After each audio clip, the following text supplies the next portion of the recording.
Cold shit.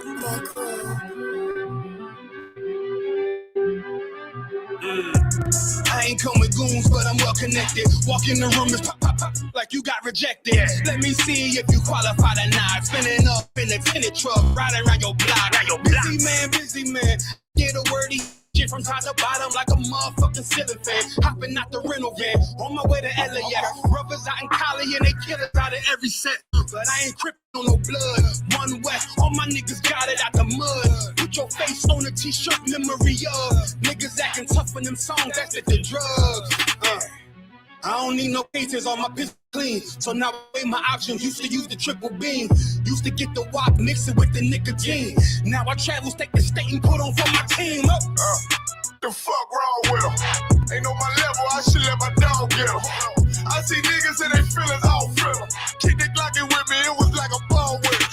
Me at the end, I gotta stay patient. They hate me, Lord, I gotta stay dangerous. You want them? Yeah. What's the problem? I'm one West, go to war with everybody. Cut the grass for the snake, fuck the gossip. Front line with them soldiers, that's my posture. Gun drawn, trying to curse the imposter. Shit get out the pocket, go to war with everybody, yeah. Shit that hate, make it to the featherweights. Niggas claim they hard, but they sweeter than a dedication. Hold on, think it's time to introduce. I'm a man and a beast and a stepper and a ruler. Hold on, and a G and a soldier and a mover. Hold on, and a killer and a prophet and a shooter, nigga. Trying to stay humble, my shit crazy. Cold leader, need the blue stripes, no brick baby. Can't be serious, you a funny boy, young fly. Look wrong, must be a dumb, I ain't gunshot. Fuck that little bitch, she a hook. Nigga swear he the go, bring him to the bush. The fuck wrong with him? Ain't on my level, I should let my dog get him. Niggas in their feelings, I don't feel them. Keep the Glockin' with me, it was like a ball with it. Be at the end, gotta stay patient. They hate me, Lord, I gotta stay patient. You one of them? What's the problem? From one West, go to war with everybody. I'm from Philly, you get hot, you catch a cold case. I'm one West, these brothers trying to set my soul straight. They done turned me to a prophet from a demon, and I'm locked in this shit and I ain't leaving. Never. Ski mask transform to war mode like I'm Voltron. Stamp on my head and my chest from the most high. Put something tight around your neck like a bow tie. Got my niggas waiting charged up like they phone died. Red letter, drip clean, it looks so fly. Claim he riding, that's why I left his ass roadside. He gon' die, skyscraper to a nosedive. 9mm plus B, fuck a 4-5. The fuck wrong with him? Ain't no devil, I should let my dog get him. I see niggas and they feelings, I don't feel them. Keep the Glockin' with me, it was like a ball with it. Be at the end, I gotta stay patient. They hate me, Lord, I gotta stay dangerous. You one of them? Yeah. What's the problem? I'm one West, go to war with everybody.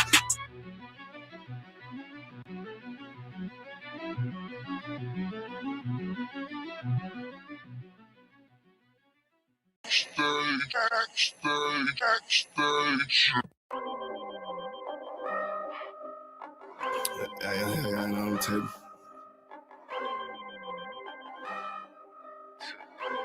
I ain't finna tell you how I got away with this shit. If I'm more right, that's good business. She look good, but hang with dumb bitches. Tell her I'm way too fly for one sister. And if she leave a priest, I won't miss her. Won't put a ring around it. Oh, no. Bitches for the street like basketball goals. I always should let that lane hit her. Won't get a sick from me, I ain't simple. Bitch, now I ain't gonna work it out. I ain't regular out. Now I ain't gonna work it out. I ain't regular out. You civilian out. Nah, failure out. I ain't gonna work it out. Cause I ain't regular out. I ain't regular out. You's a regular out. Took that bitch back. She done fed you out. Look how you living out. You look scary out. Can't fuck that bitch right. Cause she be getting nailed out. You want forgive her, ain't it? You wanna love it, don't you? Just know that love ain't for you. It's for the world, homie. I got some real homies. We don't pretend, homie. ISUPK, one West, we kicking field goals. Let that bitch lead, ho. She got them D's, though. With a little stinking ass pussy, she be going beast mode. She HIV, ho. You dirty ass skeet, ho. Don't get that shit up out your chest, bitch. Say what you gonna do now, what you gonna say now, what you gonna do to me? It is UPK, I'm shot too deep, bitch, better Google me. I put these girls all in my training camp like I relieve. I say what I do and I do what I say, bitch. What the fuck you mean? If I'm more right, that's good business. She look good, but hang with dumb bitches. Tell her I'm way too fly for one sister. And then she leave a piece, I won't miss her. Won't put a ring around it. Oh, no. Bitches for the street like basketball goals. I always knew she'd let that lane hit her. Won't get a cent from me, I ain't simple. Bitch, now I ain't gonna work it out. I ain't regular out. Now I ain't gonna work it out. I ain't regular out. You a civilian out. Nah, failure out. I ain't gonna work it out. Cause I ain't regular out. I get paper, bro. Got my standards up. You a munchkin out. Catching these out. Check my favorite out. I'm a player out. These niggas top block. Take your lead out. You shouldn't be worried about these broke ass bitches. And don't compare yourself to simple. Had to shine a lot of these disparate ass women. They be tripping hard, acting like they different. But a bit be basic, bit be horn and bit be naked. Faking, stankin', the shame is dirty. My bit be faking. I don't get too fucks about you. I wouldn't have put no baby in you. Bit be saying they got that paper, look, that let me itch. Done caught the penalty, hit my energy, got me feeling me. Ice hitting on them, these diamond teeth that's into me. And I'm getting right and I'm stacking up and I'm getting to it. And these niggas hate, but they can't touch cause I'm bulletproof. If I'm more right, that's good business. She look good, but hang with dumb bitches. Tell her I'm way too fly for one sister. And then she leave a piece, I won't miss her. Won't put a ring around it. Oh, no. Bitches for the street like basketball goals. I always knew she'd let that lane hit her.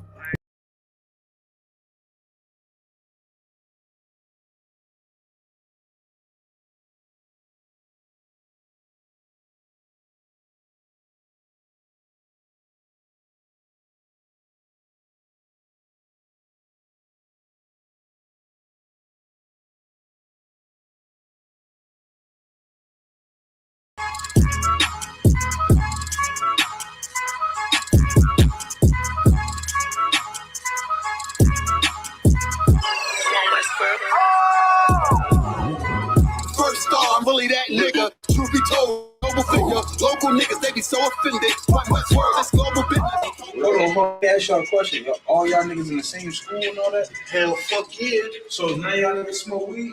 Fuck no. Don't fold if you say you win it. I was molded to it. Can't close, it's the highest limit. Killer shit, but just an honest living. Gotta get it, ain't no time for wishing. The time is now, better pay attention. In my you can feel the a terror squad, no pun intended. This ain't for you, but I recommend it. They know we coming, better clear the entrance. Shit get deep, but I keep digging. This how I look when you keep winning. Oh, I'ma have to take the hit. Shine bright, sit behind the hits. 1-on-1, I ain't in the mix. Ain't what you thought, better get a glimpse. Came up from a pedal bike. Pressing brakes, I ain't never liked. Whole time I was taking risks. They don't play with me because they know I'm going nice. Round form, I ain't even started. Transform, I ain't here to bargain. You on watch, better move with caution. Chains on me, I don't do this often. No error, this shit flawless. Reach for it, you become a target. It ain't worth it, better keep walking. All I know is survival. All this fashion is tribal. Want the head of my rival. This about to go viral. I say word, then it's final. To get the moving like Pronto. I'm just living my title. Do this shit with my eyes closed. All I know is survival. All this fashion is tribal. Want the head of my rival. It's about to go viral. Say the word, then it's final. Get the moving like Pronto. I'm just living my title. Do this shit with my eyes closed. Don't wanna hear all that street shit. Me and my niggas on defense. Wonder who I was in my past life. Don't even matter, that peep this. Remember the days when I was a trooper. Stay on the path and it won't confuse you. Bars all, I'm the one to do it. I'm full on ace like a fly maneuver. Try to trick me, I ain't never moving. Camouflage, I can blend into it. They better ride, I don't do the Uber. Let them talk, I don't hear the Ubers. A little suffer ain't really nothing. The way I stop it, better play the trumpet. You see me coming, better get the running. If they see me coming, better get the running. You ain't never seen it, you ain't never witnessed, you ain't never noticed, you ain't never focused. I was really waiting. Sick and tired of being patient. I ain't never doubted this was in the making. Use what I got, not in the waste. But rapping and singing can never drink it. But I'm from the bottom, so I gotta make it. This ain't rapping, it's a damn warning. Late night to the early morning. Got a vision, I planned it out. Try to stop me, but I kept going. I study plays, now I'm in the game, and it's all the same, but I had to change. You'll never crash if you in your lane. I can take law, cause it's all it takes. Yo, when Casamigos being English? Drunk. All I know is survival. All this fashion is tribal. Want the head of my rival. This about to go viral. Say the word and it's final. To get the moving like pronto. I'm just living my title. Do this shit with my eyes closed. All I know is survival. All this fashion is tribal. Want the head of my rival. It's about to go viral. Say the word and it's final. Get the moving like pronto. I'm just living my title. Do this shit with my eyes closed.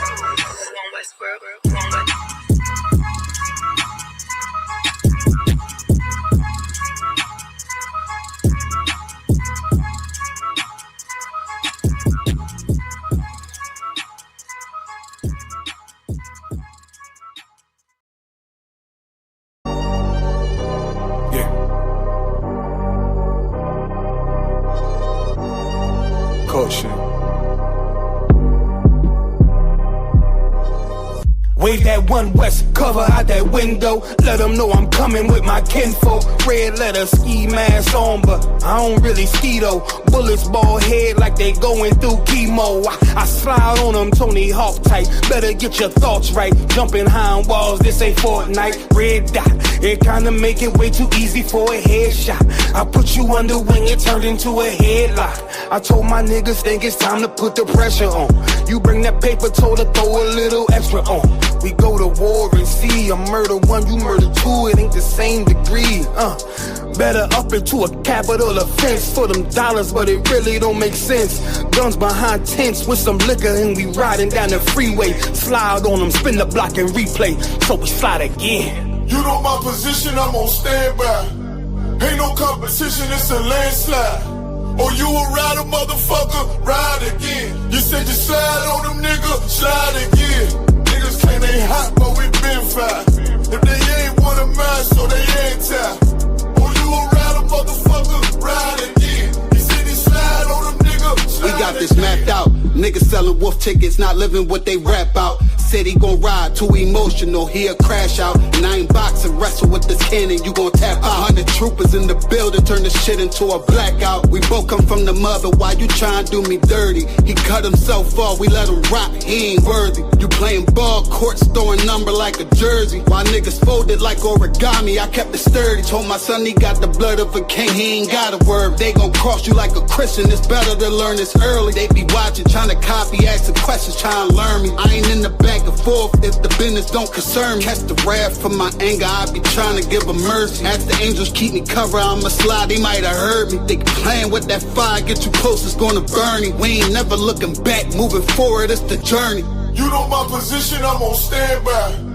Ain't no competition, it's a landslide. Or you a rider, motherfucker, ride again. You said you slide on them, nigga, slide again. Niggas claim they hot, but we been fried. If they ain't one of mine, so they anti.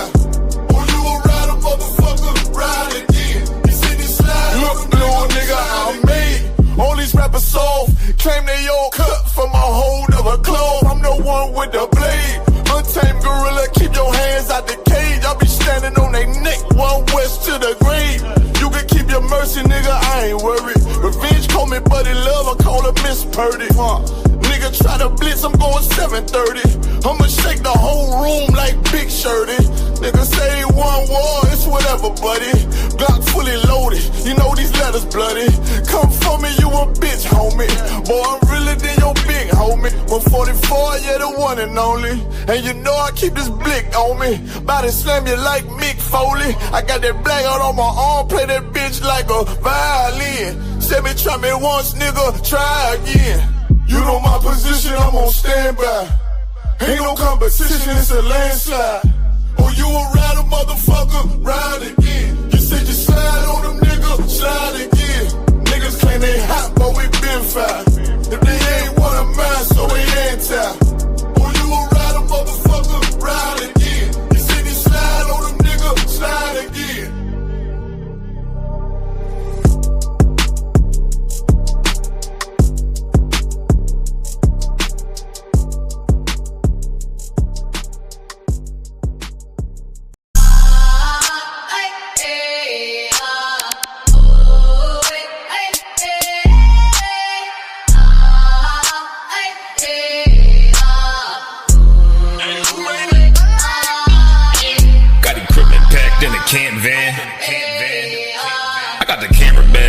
cameraman.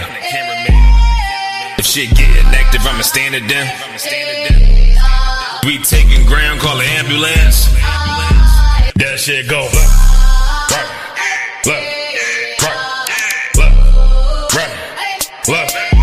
If shit go, look, you best get right, or you'll get look. You got that right. That shit go. If you got a problem, we'll handle it. Niggas acting hard, you better stand on it. We on every corner, we stamping it. You better get your life for this camp shit. We ain't playing around, there's no cowards, dog. If niggas charged up, you get powered off. Rude of speech, keep it raw. It ain't my fault that you niggas soft. It ain't my fault that these niggas frauds. Ain't my fault that them niggas rats. If your colors fly, you don't get that shit go. Right.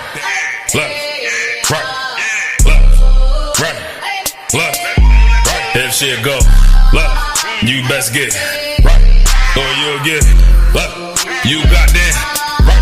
That shit go right.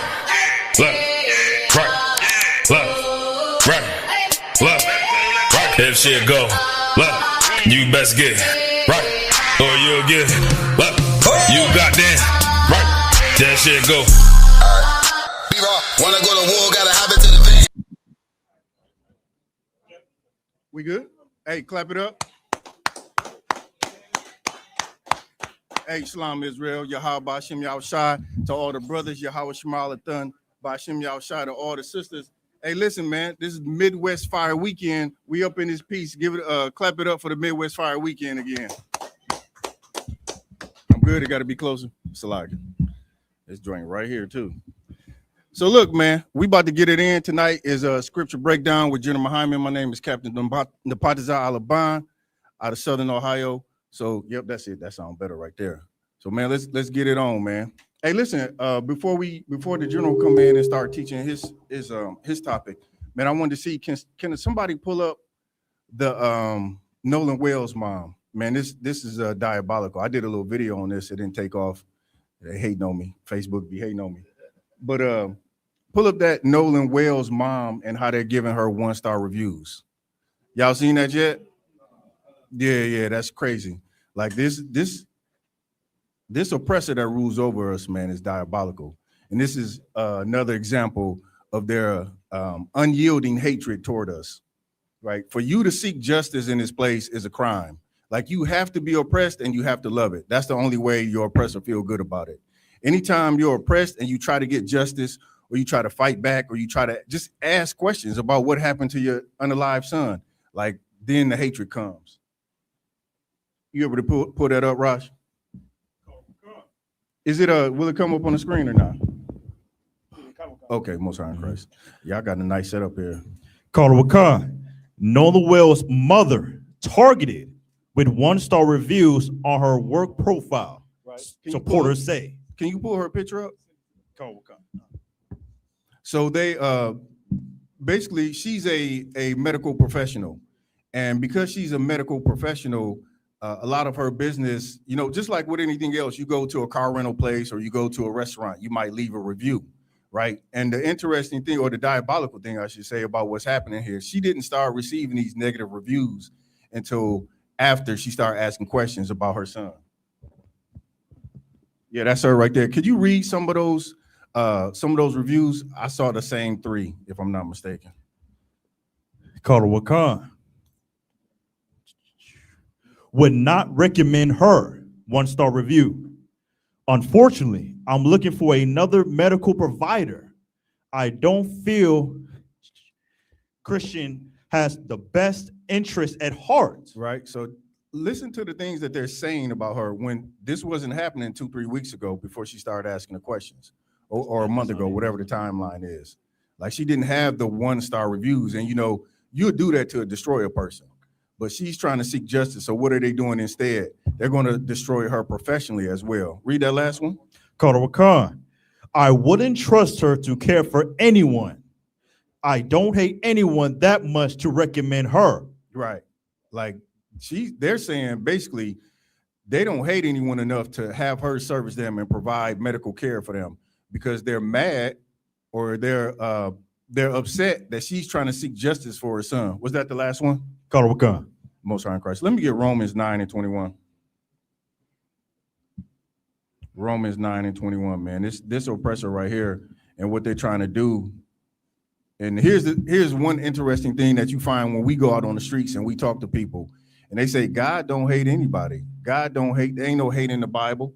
Like, these people prove to you, they prove exactly what their spirit is and why the Most High should hate them. You got it? Karawakan. Go ahead. The book of Romans, chapter 9 and verse 1. I say the truth in Christ. 9:21. Karawakan. The book of Romans, chapter 9 and verse 21. Mm-hmm. Have not the potter power over the clay? Who's the potter? The potter is the Most High. In this analogy, the potter is the Most High. But just like with anyone who's a potter, that potter has his material and has what he has in his mind. Oh, Slager, you ready, Cap? Pass the class over to Precinct Captain 13,000 mile quad.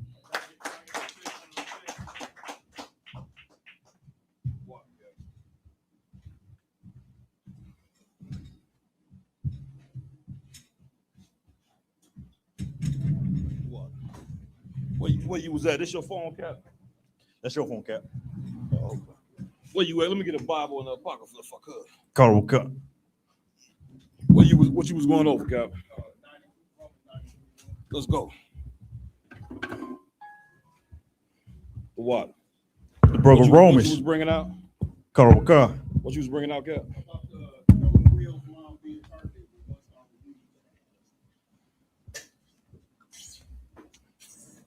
Any questions, Raj? Law, sir. You said Romans 9:21.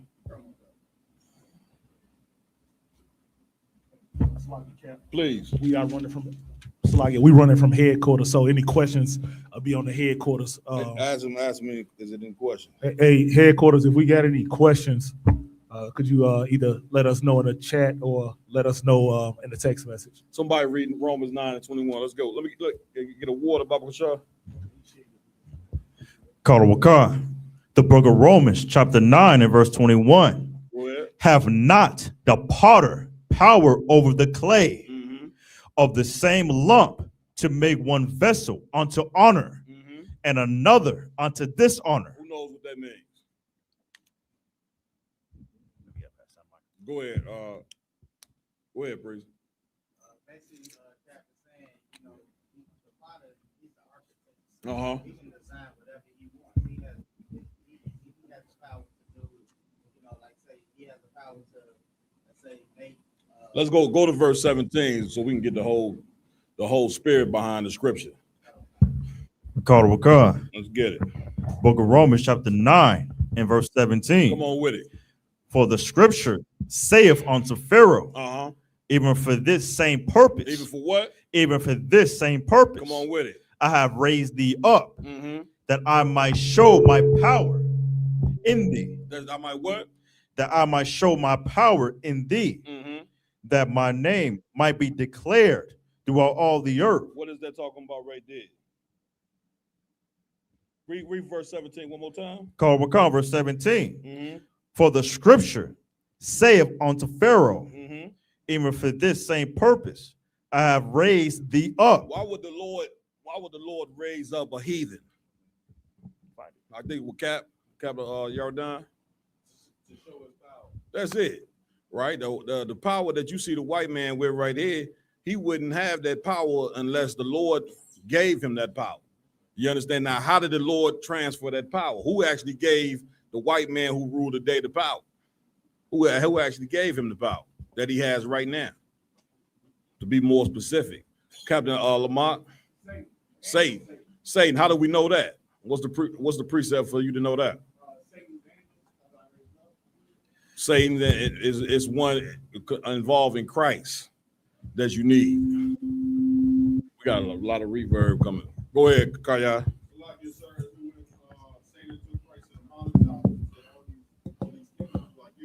That's the point. Get the brother a hand, right? The only way that the white man has the power is because the Lord allowed Satan to give the power to whom he will. And that's the only reason. That's the reason why the Egyptians rule. All these empires been wicked as hell. Like, all of them didn't had 300 gods. All of them didn't believe in homosexuality and all of that. And now, here's the bigger question: why would the Lord give the heathens rulership and not give it to us, saying that we supposed to be the chosen people? The 12 tribes are chosen people, are we not? So why in the hell would a heathen even have that power? That's what you got to examine. Y'all done? For our disobedience. The scriptures say the simplicity in Christ. This whole Bible talk about Christ from Genesis all the way to Revelations. This book is about our King, and so it's not a hard thing to really understand the Bible. It comes down to simplicity. We under the rulership of a very diabolical people. Do y'all not see what the hell they doing to black people, man? We just watched the video today on the Round Table of Truth where the police empty a whole clip on the brother, man. You get my point? Are we not talking about the cat that went missing when you went with the white people? The last 2-3 months, we've been talking about things that been happening to us by the hands of the so-called white man. You get my point? But like the Lord say, we are stiff and hard-headed people, because it seemed like the more things that happen to us, the more that we want to try to join ourselves to white people. I don't get it. Man, we were just riding the car a week ago, Captain and I were alone, and we see a Jake walking with 5 white boys. We was about to talk to him and say, "You all right? You okay, brother? You good? Just give us a thumbs up." Right? We didn't do that, you know what I'm saying? But that's where you got to go with it right now. Like, we got to wake the hell up out of this goddamn sleep vibe. Does everybody understand? Come on, priest, please. Uh-huh. So, with Israel being Eden, Mm-hmm. would it be safe to say that the reason why the Lord allowed our oppressors to inhabit our land was basically to provoke us to jealousy and want to serve Him, to get back to where we're supposed to be at? That's the point. Get the brother hand. You damn right. You understand? Like, jealousy can work wonderfully. You shouldn't be jealous of your brother, but when you see these other nations and the power that they have, you should have some sense of jealousy. Because why? Where's your military at? Every nation on the earth got some form of military. You understand? Some form of weaponry. Black man, where your military at? You understand? Where your planes at to go drop bombs on somebody? Where's the land where you can make rules? Don't you understand that being free meaning you have to have the ability to be able to make rules? Why you think we so goddamn destroyed? Because the rules that we follow come from our oppressor. So he can go and make laws that separate the man and the woman. Why you think you and us and our women at odds? Because this is what this empire want. Now, you think if we was in our own land that this would even exist? Like the white, you talking about you free. You said celebrating Juneteenth. You still, if you ain't been given a land to where you can make rules, then you still not free.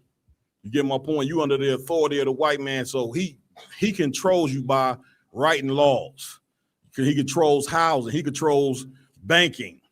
Black people been cut off from the banks where you couldn't get loans. Couldn't get loans, but he would give loans to the Chinese and Japanese and other nations. Man, we out under one hellified predicament, man.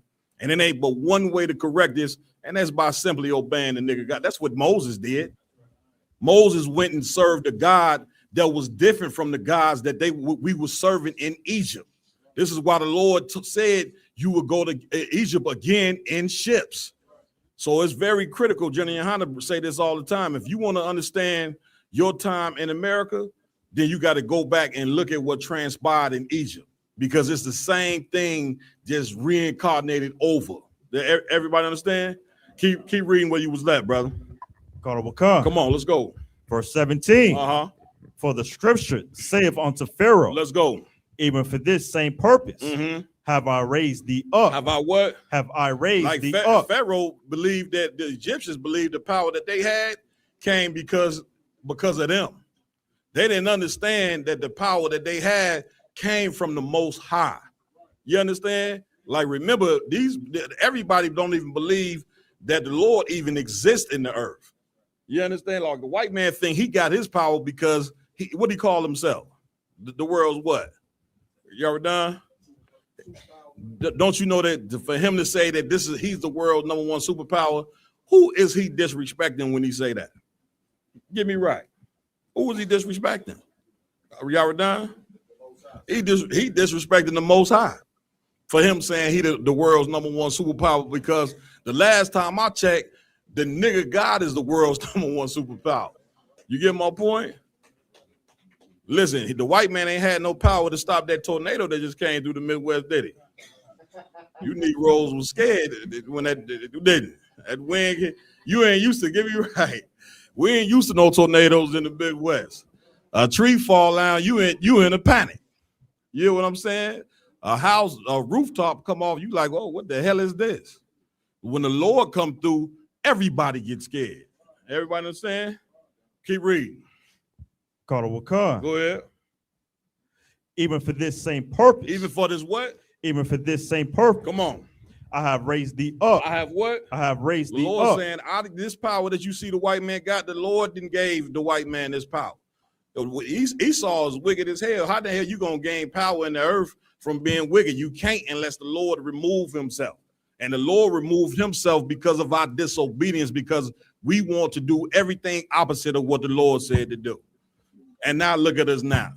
You get my point? You got men walking up and down the street talking about they're a woman.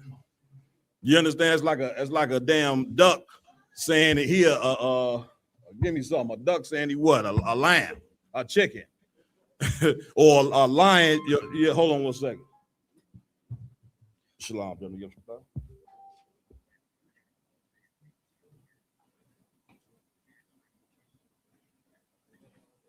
Okay, they can hear me, but they can't hear the person reading. Okay, no swear. Yes, sir. No, you can talk. They can hear me, but they can't hear the person reading. All right. Where we at?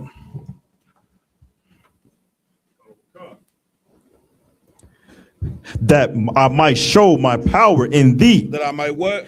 That I might show my power in thee. What verse you at? Come verse 17. What does that mean, that I might show my power in thee?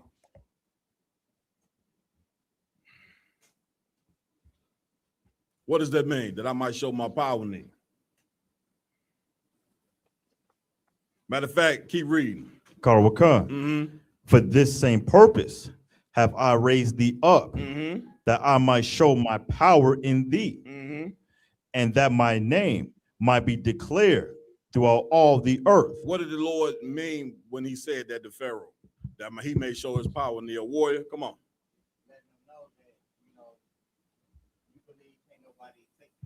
But I'm gonna show you that you are not, indestructible like you think.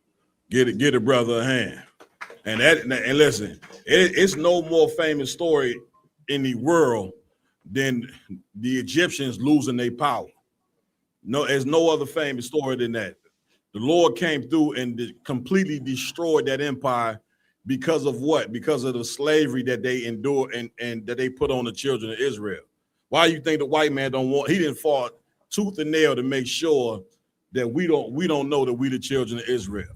And to be the children of Israel, brothers and sisters, that means you are rightful heirs to the kingdom of heaven. Even though we didn't been through hell in this MF, right? We didn't smoke all the crack I think you can smoke. You can't smoke no more crack than what we didn't smoke. Goddamn. Get me right on it. We done all the nasty. What about weed, Captain Potters? How much weed we didn't smoke? You see what I'm saying? I'm surprised any weed plants left. Huh? All the flavor. You understand? Like we didn't done so much wickedness, but nevertheless, we are still rightful heirs to the throne, but we just got to start acting like it. Like you can't inherit the kingdom of heaven being a drug addict. You're not gonna get the kingdom of heaven being a man prancing across the goddamn stage. You damn sure ain't gonna be able to get the kingdom of heaven being a preacher that's telling people to lock the doors and stealing from your congregation. You got to change yourself, Bob. You understand? Read on. Come Come on, let's go. Therefore, hath he mercy on whom, Salakia, on whom he will have mercy. Read that one more time. Verse 18. Let's go. Therefore, hath he mercy on whom he will have mercy. On whom what? On whom he will have mercy. Read on. And whom he will, Salakia, and whom he harden. What does that mean? He will have mercy on whom he have mercy. What does that mean right there? Captain Lamar.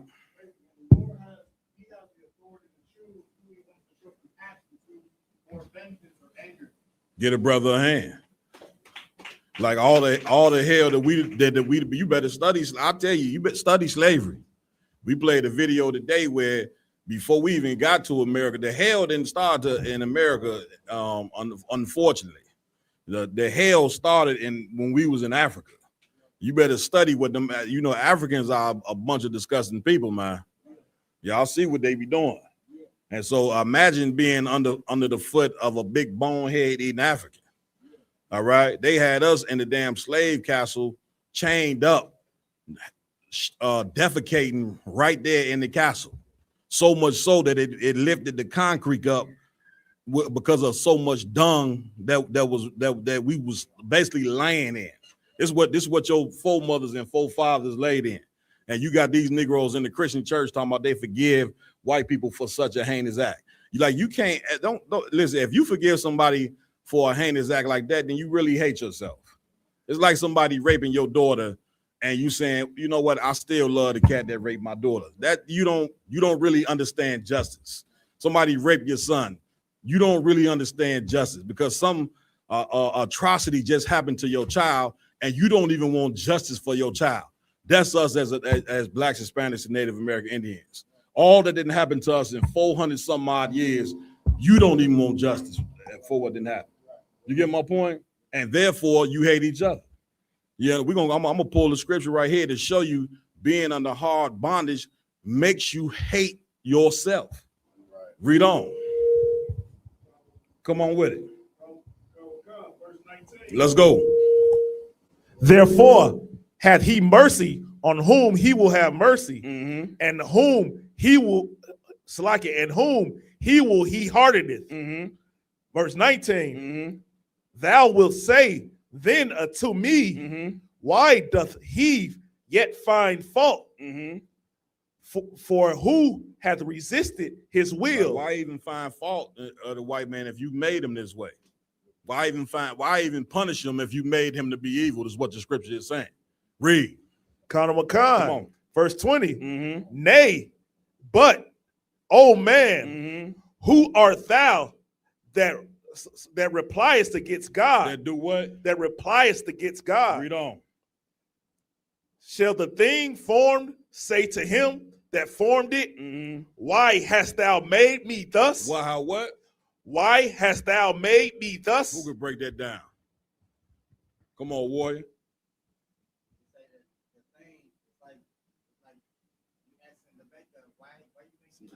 That's it. That's it. I like to equate it to the movies. When a person does come up with a movie, the director, he made what? Bad characters, he made good characters. Whenever he made the character, he give you a role to play. You can't turn around and say, well, why you make me the superstar in the movie? Why you make me the villain in the movie? He's the director. He do what the hell he want to do last time I checked. So the Lord made us the chosen people. We shouldn't be questioning the Lord on why he made us the chosen. The Most High did what the hell we should be happy that he made us the chosen. You understand? But we ain't like the other nations. The other nations, they fighting to be the chosen people. Why you think World War III is big shout out to the Lord for bringing World War III on. Like why in the hell you think World War III finna take place? Because other nations don't want to be enslaved by America. Iran is giving America hell right now because they don't want to be you. They don't want to go from they women wearing dresses and having some form of chasteness to now walking up and down the street selling ass. At one point in time in the 50s, black women, it was hard to find a black woman who didn't dress the proper way. It was hard at one point in time to to find families that wasn't together. You get my point? It was hard to find that. Now we done been through so much hell. Our daughters is walking up and down the street, have no care in the world from showing their bodies. The hell, they got strip clubs. You get my point? Like, we didn't really fail low. These other countries, look at that, look at your condition, look at how what done transpired with your women, look at what transpired with your men, and they say, man, listen, before we become slaves, we're gonna go to war with America, man. We should be going to war with America, but not the way that these heathens go. The way that we supposed to be going to America is how are we supposed to be going to war with America and the white man right now? Y'all done? Get a brother a hand. You understand? Like this right here is war now. Having class is how you come up against this empire. Now, I ain't telling black and Hispanic men that they shouldn't arm themselves, get ammunition. We should do all of that, because the day is coming where these white supremacist groups gonna be coming through your neighborhoods. They showed you in the movies a few years ago. I forget the name of the movie. How the white supremacist groups was coming to black neighborhoods and shooting black people. Like the white man show you something in the movie before it happened. You sitting there, either laugh, crying, or whatever, and don't even realize that he's trying to show you what he about to get ready to do to your dumb ass. And you unprepared because you sitting in the church listening to him. I know where the tech team gonna get it together. Huh? A warrior coming in here, man, trying to answer every question, but like before he left. He don't never get nobody an opportunity to answer a question. Sometimes I got to overlook the brother, like I don't sing. All right, give me right where we at. Come on. Verse 21. Let's go. Hath not the potter power over the clay? Have what? Hath not the potter power over the clay? Yeah, he got power over the clay.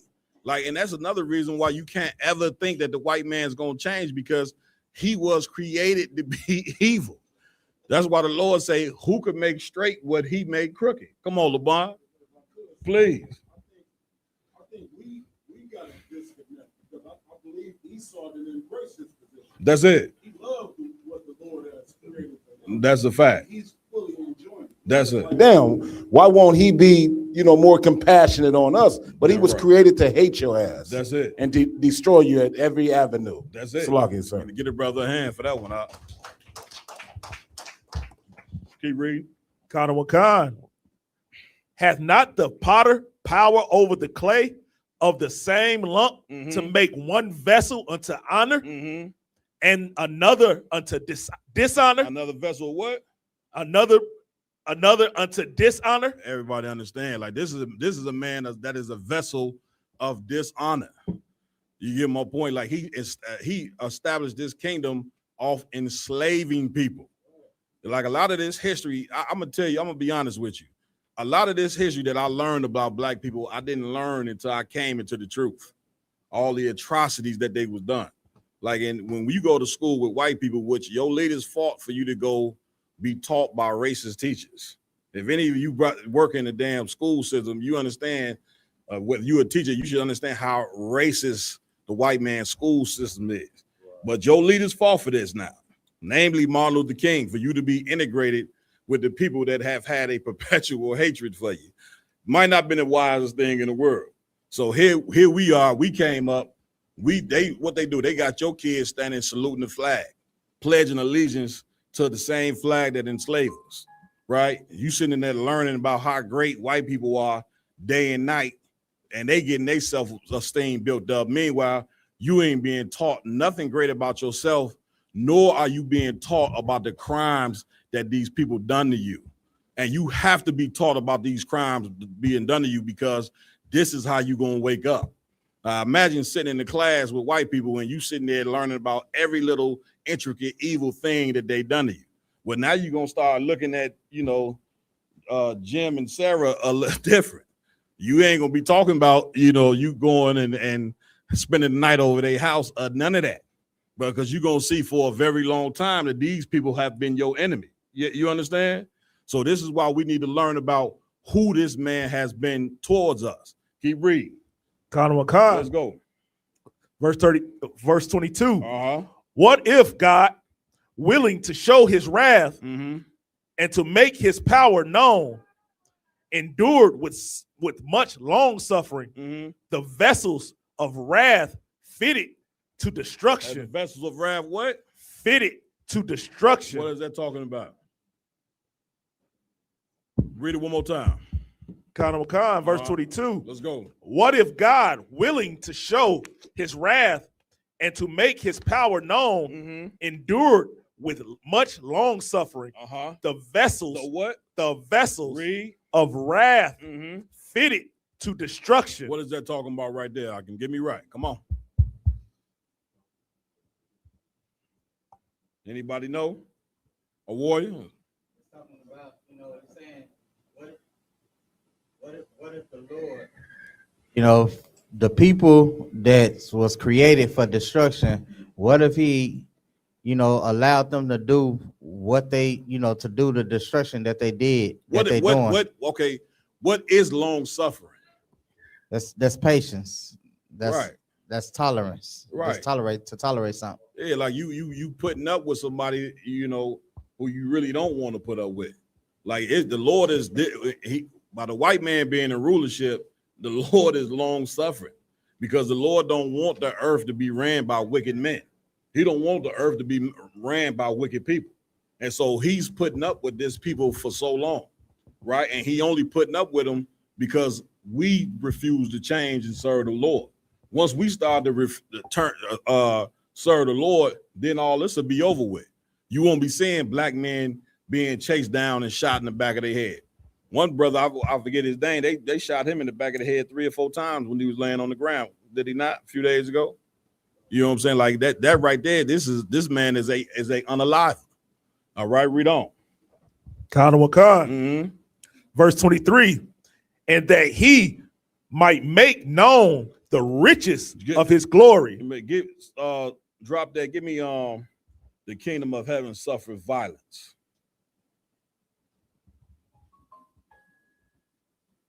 Give me that right there.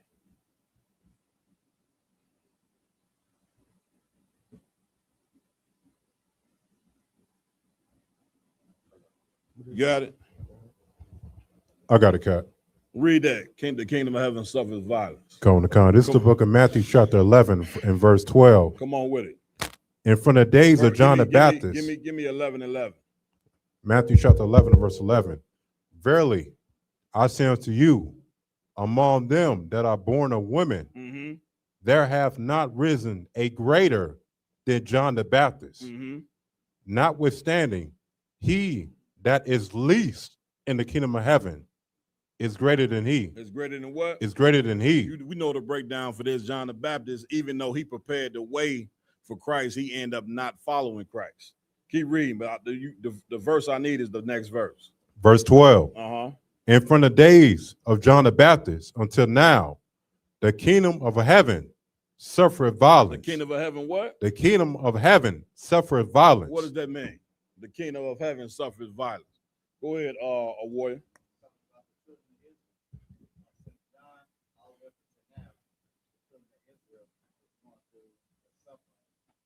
What? Go ahead. It's going through the suffering, of the violence from the oppressor that the Lord put over us. What happened with John the Baptist? Eventually, he was beheaded, sir. What happened with all the men that followed Christ? They was beheaded. They was put to death. What happened to the children of Israel during the time of the Roman Empire? What eventually happened when the Romans being over the top of us? They was unalived and in prison. Enslaved. Right, but what happened to Israel eventually from the Romans ruling? It was destroyed, sir. It was destroyed. That's what you need right there. 70 AD, the Romans finally decided that they were just going to go ahead and just wipe out the whole kingdom, which is what happens when you under the authority of a oppressor like the so-called white man. So what do you think he eventually going to decide to do with you in this kingdom right now? Go ahead, Mashah. He's already made the decision to destroy us because he's already going after what they call birthright citizenship. That means you no longer American if they do away with that. That's and it. since you're not an American in their eyes, they can do what they're doing with our Latino brothers today and ship you off to wherever they feel like doing it. That's the point. Get the brother a hand. You understand? Like the kingdom of heaven, like the brother said, the kingdom of heaven is blacks, Hispanics, and Native American Indians. And right now, you've been suffering violence since John the Baptist. Hell, they put Christ to death, right? So now, why are we suffering this violence? Is the question. Why is the kingdom of heaven? If we the kingdom of heaven, why is it that we are suffering so much violence like we are? What is the cause and the reason? Masha?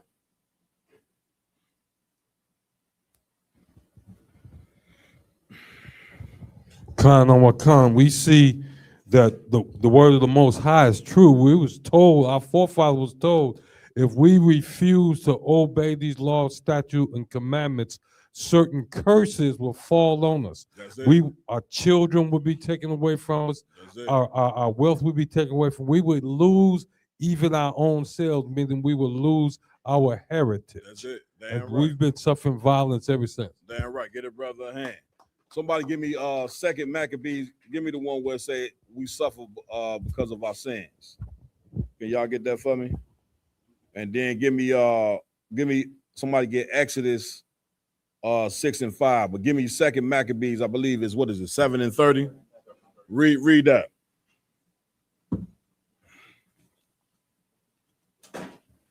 Quick, come on, let's go. Come on, Nakim. We got it. The book of Second Maccabees, chapter 7, verse 31. Go ahead. And thou. Read the verse right before. Count to one con. Second Maccabees, chapter 7, verse 30. Come on. While she was yet speaking these words, the young man said, whom wait ye for? I will not obey the king's commandment. That's the story of the 7 brothers and the mother. Like if you really want to know some people who feared the Lord and wouldn't bow to oppressor, I would definitely read that story there. The mother had 7 sons and they was put to death. And the mother, the scriptures say the mother was more courageous than them all because she encouraged all her sons to get a life instead of obeying the king at that time. And you know that's a hard thing for a woman that raised children. These women love their children. All right, keep reading. Skip to the next verse. Verse 31. Come on. And thou that has been the author of all mischief. Thou has been the what? The author of all mischief against the Hebrews. Against the who? Against the Hebrews. Who has been the author of all mischief against the Hebrews? Go ahead, Pre. Salakia, sir, the so-called white man. That's it. He has been the author of all mischief against the so-called Hebrews, talking about us. Starting when? When did he become the author of mischief against us as a people? Get me right. You gotta know the Bible for this. Lacombe, you got it. Salakia, sir, would it be during the time of the Grecians? No, way before that. Masha. We ain't got 2 mics. Khan, I would say we first see that spirit when Cain decided to kill Abel, and then we see it pop up again when Esau, when Esau and Isaac became not Isaac, Salakia, Jacob became enemies. Even before that, you close, Cap. Get a brother a hand. Come. Listen, the white man's wickedness started in the garden with Adam and Eve. Remember that serpent was a man.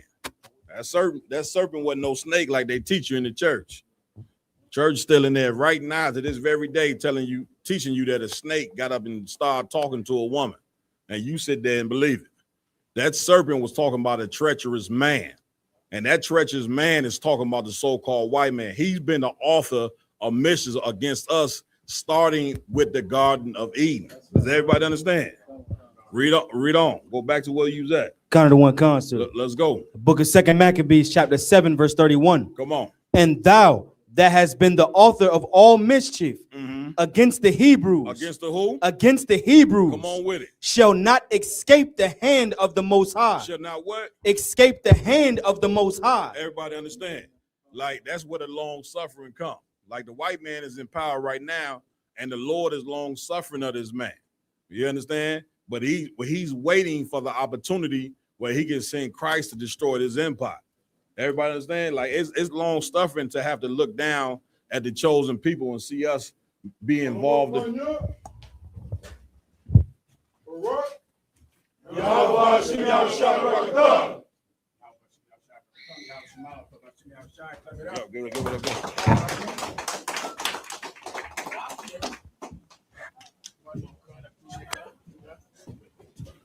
I see you. Wrap it up. Get it on.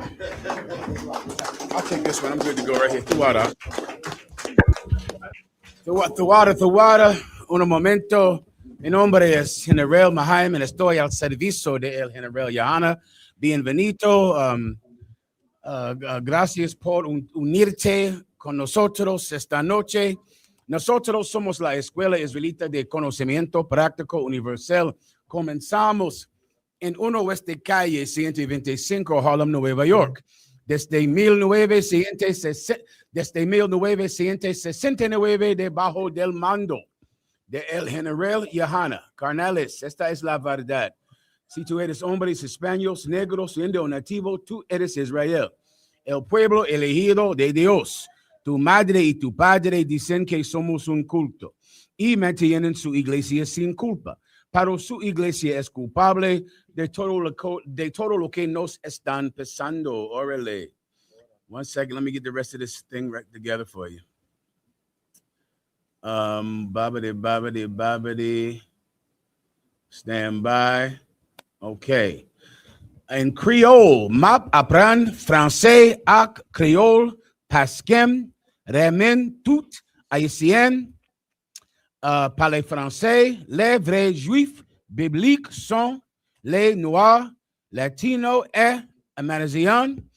En portugués, Brasil, os verdadeiros judeus da Biblia, negros y huachinos. One more in parler français, les vrais, I said that already. One more, nous sommes l'ISUPK, como se au ouest, savez-vous, Harlem, New York, sous la gouvernance du commandant général Johanna, local israélite de la commandance universelle pratique. All right, Larry, clap it up. All right, good to go. Any up? Come on. So I just want to say, everybody in the room that has a question, please step forward to the mic stand. Baba Kashar, you have a question in the room. The water. Let's get it on. Akim, any questions? I'll take them. Any questions online? Yes, sir. We got some questions online if you like. I'm ready. Let's get it on.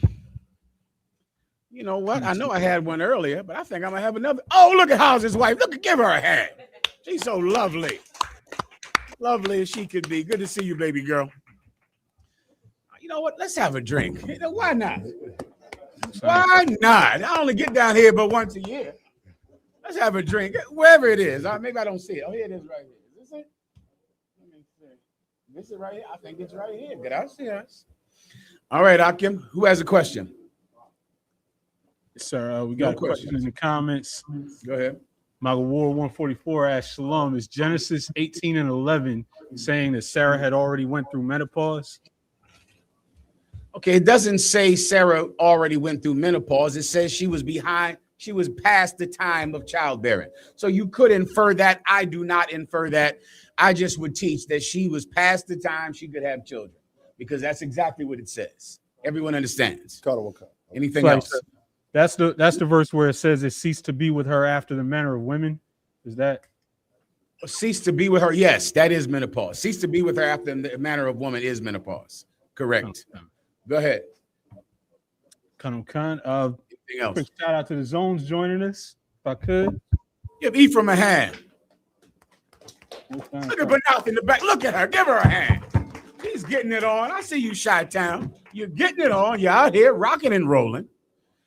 Who has the question? Salaki, sir. Come on. Good. Mm-hmm. Could I get a general breakdown on Genesis 32? Wait, who's talking?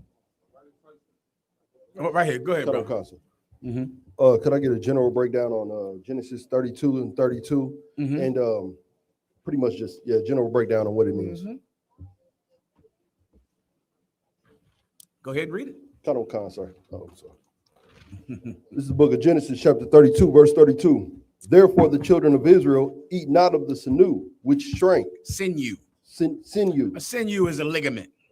Right? If you ever eaten a piece of chicken, which I have many times, it's like that white part that connects the gristle at the top to the rest of the leg, a ligament, a tendon. A tendon, that's the same thing. Go ahead. Khan. Therefore, the children of Israel eat not of the sinew, which shrank, which is upon the hollow of the thigh unto this day, because he touched the hollow of Jacob's thigh and in the sinew that shrank. Gotcha. So pretty much it said till this day. This is one of many customs you'll read in the Bible like there were not laws, but people in a certain city would do it for a certain time, then they stopped doing it. You can compare it to Juneteenth. You see how right now black people, and mainly in Texas, when I came up, I had never heard of Juneteenth growing up in the East Coast, but people down in Texas celebrated Juneteenth. It's not a law. It's not a high holy day, but it's something that mattered to them for a certain amount of time. There are other things like this in the Bible as well. This is not in Leviticus, the 23rd chapter. This is not a high holy day. This is not part of the covenant of God, but it was something that the people did at a certain time. Even the Feast of Booths. Once blacks and Latinos began to be in such poverty, they no longer dwelled in booths because they were homeless every day. And they began to stop dwelling in booths completely. All right. This is one of those things where it's not a law. People did it. It is not something that we have continued unto this day. So it's not a dietary law, sir? No, it's not in the dietary law at all. The dietary law, you know where that's at in the book of, I think, Deuteronomy, the 7th chapter, Leviticus, the 7th chapter. This has nothing to do with the dietary law in any way. Every part of that chicken is lawful. I eat the whole thing, the beak. I eat the cluck. You don't have to, but now maybe you don't want to eat the cluck of the chicken. You don't have to. Don't. Don't only eat the white meat like rich black people and Latinos. Y'all rich. You only eat the breast meat. I hear you. But it's not a law at all. The water, sir. Is there anything else? Any other questions? Ayala Gomas.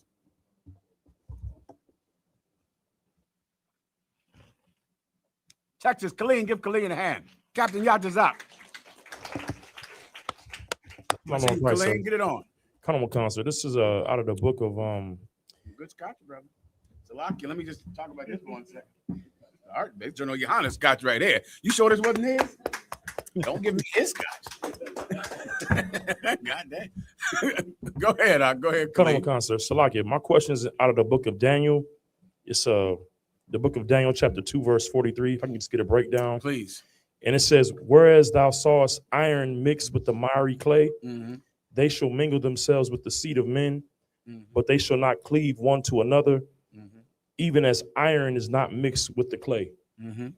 I know this is dealing with the breakdown of the vision that Nebuchadnezzar had with but just the breakdown of what this means, where it says they shall mingle with the seed of men, but shall not cleave one to another, even as iron is not mixed with the clay. You got to remind me, is this the Romans or the Greeks? Is this that whole breakdown with that statue that's about the Assyrians and the Greeks and the Romans and blah, blah, blah, right? So when it says the seed of men, it meant that, I believe this is the Romans, but you got to double check it, all right?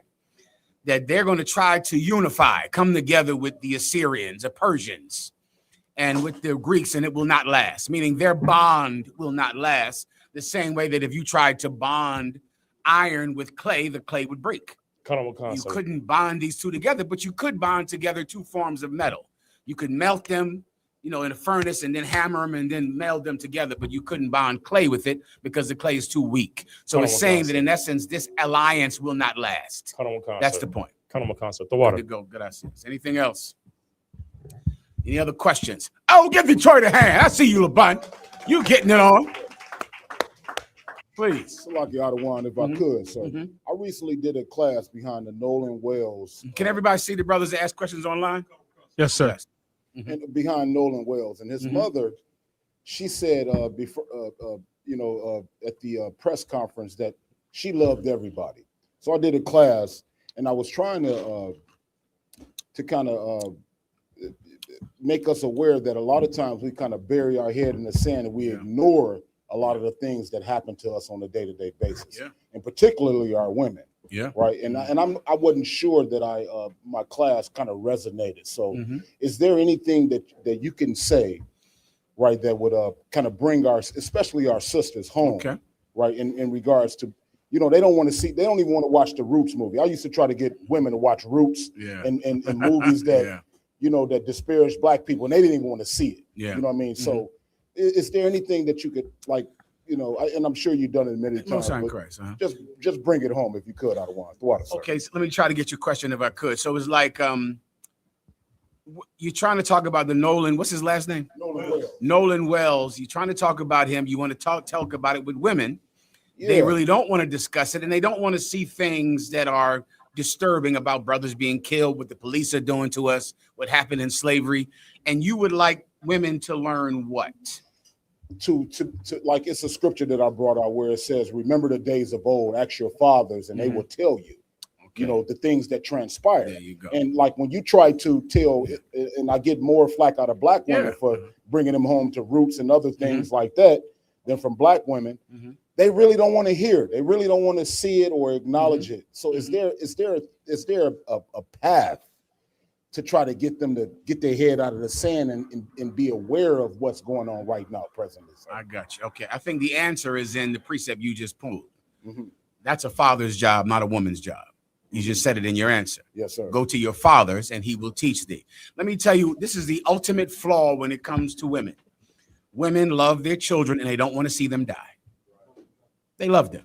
And that love makes them not want to watch them being whipped and killed. And it makes them tell a son, you do whatever a cop tells you to do. You shut your mouth and you go to work, and you don't get involved with those crazy niggas out there at Times Square. You don't get involved with them crazy niggas in Harlem. You stay away from them. That mother loves that boy, and she knows he dies doing what we do. She knows that. She completely understands. I remember I was thinking today, based on some question the brothers asked me during the round table of truth today, and I remember this had to be 20 years ago. And we were going to camp, and it was back, brother.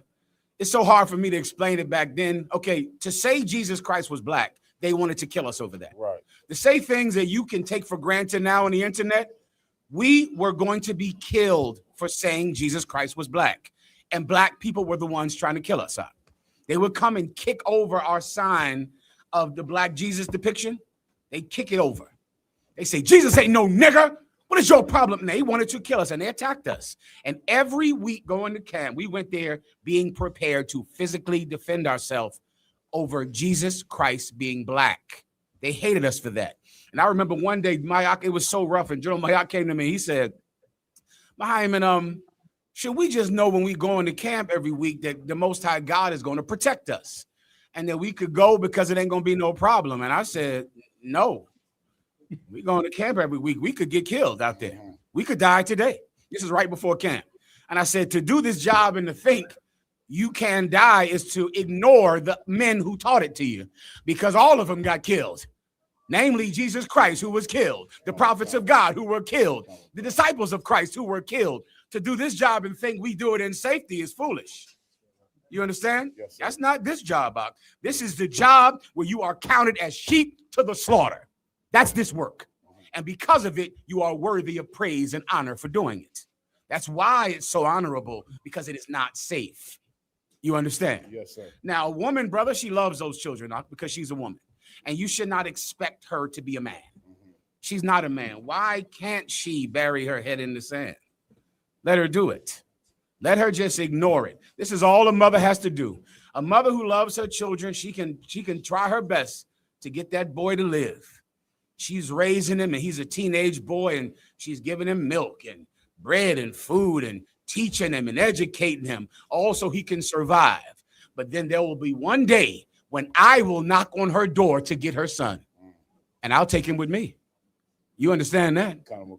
And that's all we have to do. So she can completely be nurturing and kind and loving. But one day, here I come. And that's how this school works.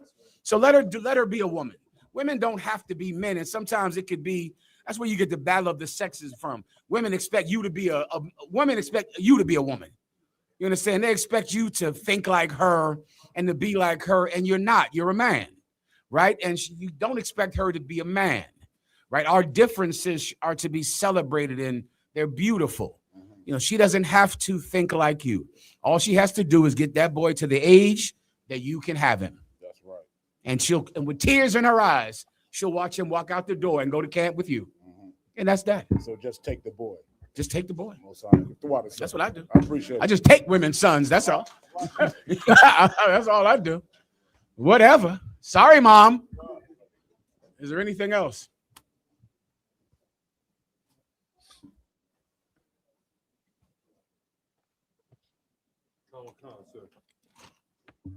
Officer Mashah from the Detroit camp. My question is things change out here in the world because the white man is doing what he does. I recognize that we are, again, the primary target on this list to destroy. But with that, and I have no problem bumping heads with white people in the street if I have to. The problem I have is young brothers who haven't come into the school that may see me on a bus, at a bus stop, and think because I have some gray hair, that this is the place where they can flex. Yeah. And I'm trying to understand because I want to give them mercy and walk away. But at the same time, I'm not going to let them harm me or any brother or sister around me. I'm not sure if I'm making this clear. I understand. I get you. But I'm trying to, how should I deal with that? Being an older gentleman, and because this week had 2 incidents, and one brother could have been unalived on the spot. Yeah. And I just walked away because it wasn't that serious. I got you. You see. So, but at the same time, this is getting serious because they don't know who their enemy is. Right. And then they want to attack me as an individual or us as brothers. And I don't want to unalive them. Yeah. But okay, what is the question you're asking me? Is how do we deal with this? How do I get past them being ignorant and maybe use that situation to draw them into the school? Okay, let me try to get this right to your question. You're asking me, you're saying that because of your gray hair and people see you, and then young brothers in the world, they try to assault you or try to harm you in some way, and it happens fairly often. It sounds like that's what you're saying. Not one time, but it happened twice last week. Is that what you're saying? This week. And so you're trying to say, what can you do to teach them? Well, my first instinct is I don't leave home. You can defend yourself. I get that. But what's the question you're asking me? I don't want to harm them. So how can I bring them into the school? Okay. You're making a mistake. It's a flaw, and I'll explain. It's in your thinking, right? Okay. If something happens to you often, right, you have to ask yourself, who has the power to change this? In your question, you're thinking that the young people in the world, they have to change so that they don't try to assault you. So in essence, it's something they have to learn, something that has to change in them, and you want to know how you change it in them. You are not empowering yourself. Okay. If something happens to you over and over again, there is something you're doing to cause it. That's just normal in life. You're like, I've seen girls go to say, boy, every time I've counseled this woman when she says, every man I meet rapes me. She said that. Oh, yeah. I said, everyone? Who was in this council? What's your Uncle Paul at? She said, everyone. I said, damn, all of them. You might want to, maybe it's something you're doing. You get my point? Like, sooner or later, or else what are we going to have to do? Just teach every man. When you see this one here, stop raping this one, y'all. Or maybe there's something you're doing. Maybe you're getting drunk and taking pills around scumbags. Then now this empowers you. So I don't know if I can teach every random young brother on the street to honor the hoary head, which is your gray hair, and not to think that you're someone they could try. I don't even know them. So I don't think I can teach every single man that might encounter you. Just like I can't teach every single brother not to rape a drunk woman laying on the floor in front of them. Okay. Right? But I could teach that woman not to get drunk all the time in front of brothers that she doesn't know. I could tell her to put some clothes on and don't lay on the floor with a skirt above her head and then wake up going, it happened again. I got raped again. You know, that happens in colleges all the time. These colleges, brother, these women are going to these parties, getting raped every weekend. Every weekend they going to the dean like, dean, it happened again. I got raped again at the frat party. Oh, poor baby, what are we going to do about this? We got to teach these boys better. Or maybe you can stop getting high.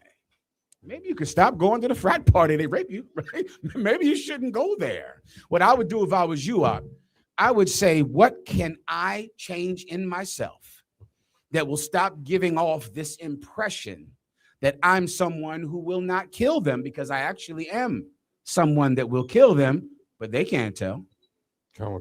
There's something you can change in yourself to let everyone know just who you are. You understand? There are men with gray hair and hair. Commander General Yohana is full of gray hair. No one tries him. He goes and comes where he pleases to go and come, and that's that. And they don't know him from being with us. They don't know what happens to someone that does something to them, but he carries himself in a way that doesn't elicit that kind of response. And if you don't think about it like that, then you're not giving yourself the power to change it. The power is in the young brother. We have to teach them, which is unrealistic, because we can't reach every brother that you pass in the street. You understand? Good to go. Next question.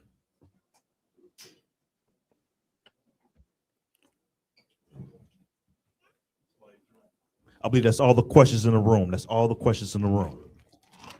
We got some questions online, sir, and some zones joining us. I better get my envelope. Let's have it. Go ahead. Young sister, 1 second. All the kids.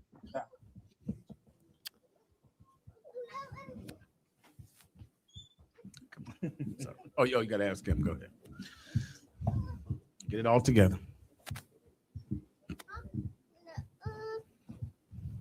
Give Sister Tazalaya a hand. Brought the money forth. Come on. The breaker of chains, the mother of lawyers. Get it on. Salaki, if I may. Please. Why do we have to listen to the Lord every day and every night? That is an excellent question, daughter. This is the reason that we have to listen to the Lord every day and every night, because the Lord knows how to get us through the day.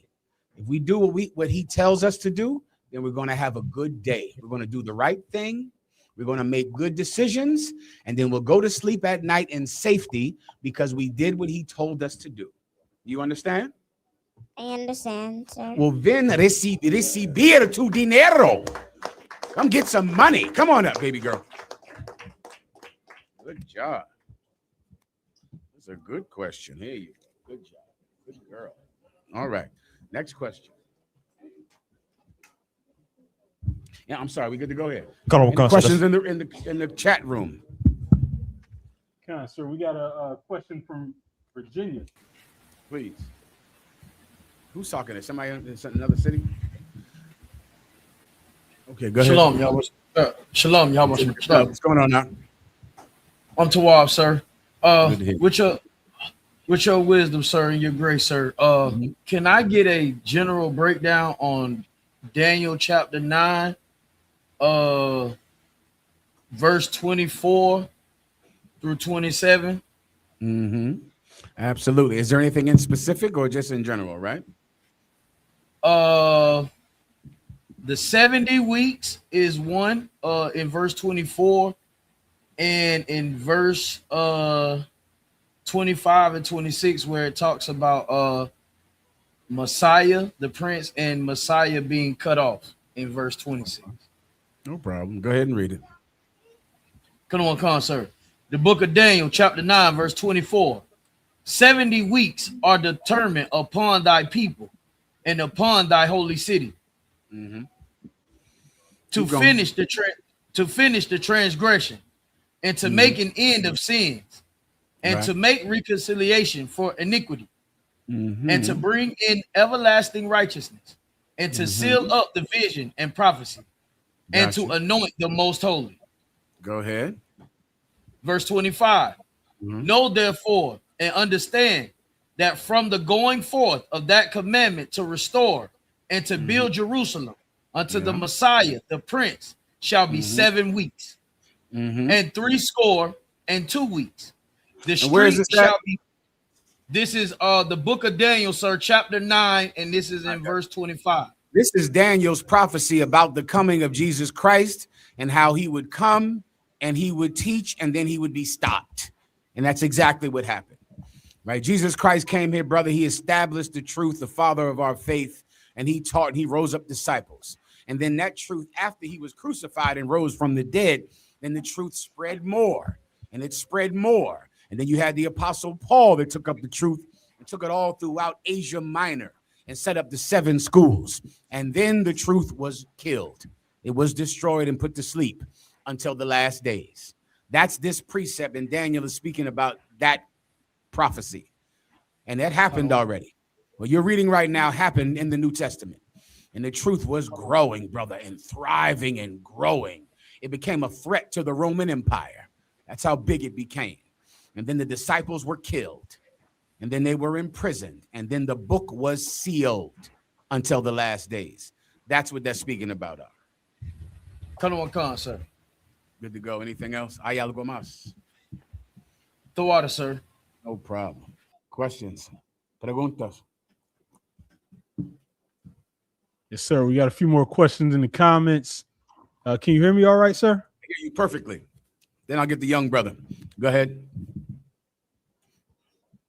Khan, sir. UPK Makulat asks, Salaki Adawan Babu Shah, what's the difference, or how do you tell the difference between a brother who has a forward personality versus a brother who genuinely check you because they want to help you grow?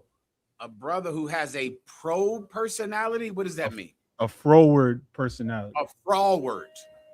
Okay, how can you tell the difference between someone who is froward and a brother who is what? Who genuinely check you because they want to help you grow. I got you. I completely understand. Okay, here's what you have to do, right? If someone is froward with you, right, it will offend you. When it offends you, take him to counsel. In the council, you'll be told whether or not this was just or this was unjust. You don't have to make the decision on whether or not you deserve this checking or not. If you're offended, take it to council. That's that. You didn't like it, you're offended by it, take it to council. The council will determine whether or not he was right in doing it or he was wrong. Right? You don't want to sit there and try to think, well, maybe I deserve what him yelling at me like this, or maybe I don't deserve. If you're offended, is all you have to know of. That's it. It offends you, you go to him and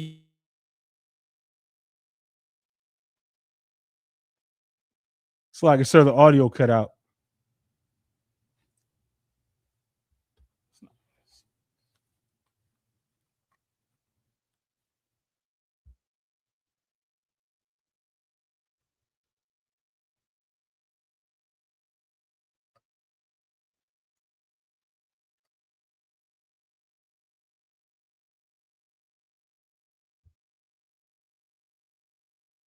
It's showing your side is muted.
serious and you're looking for a Christ man, the one who anointed with the Lord, with the Spirit of the Lord to do his will,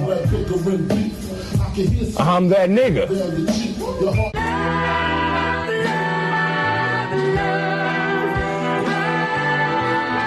One West, 125th Street.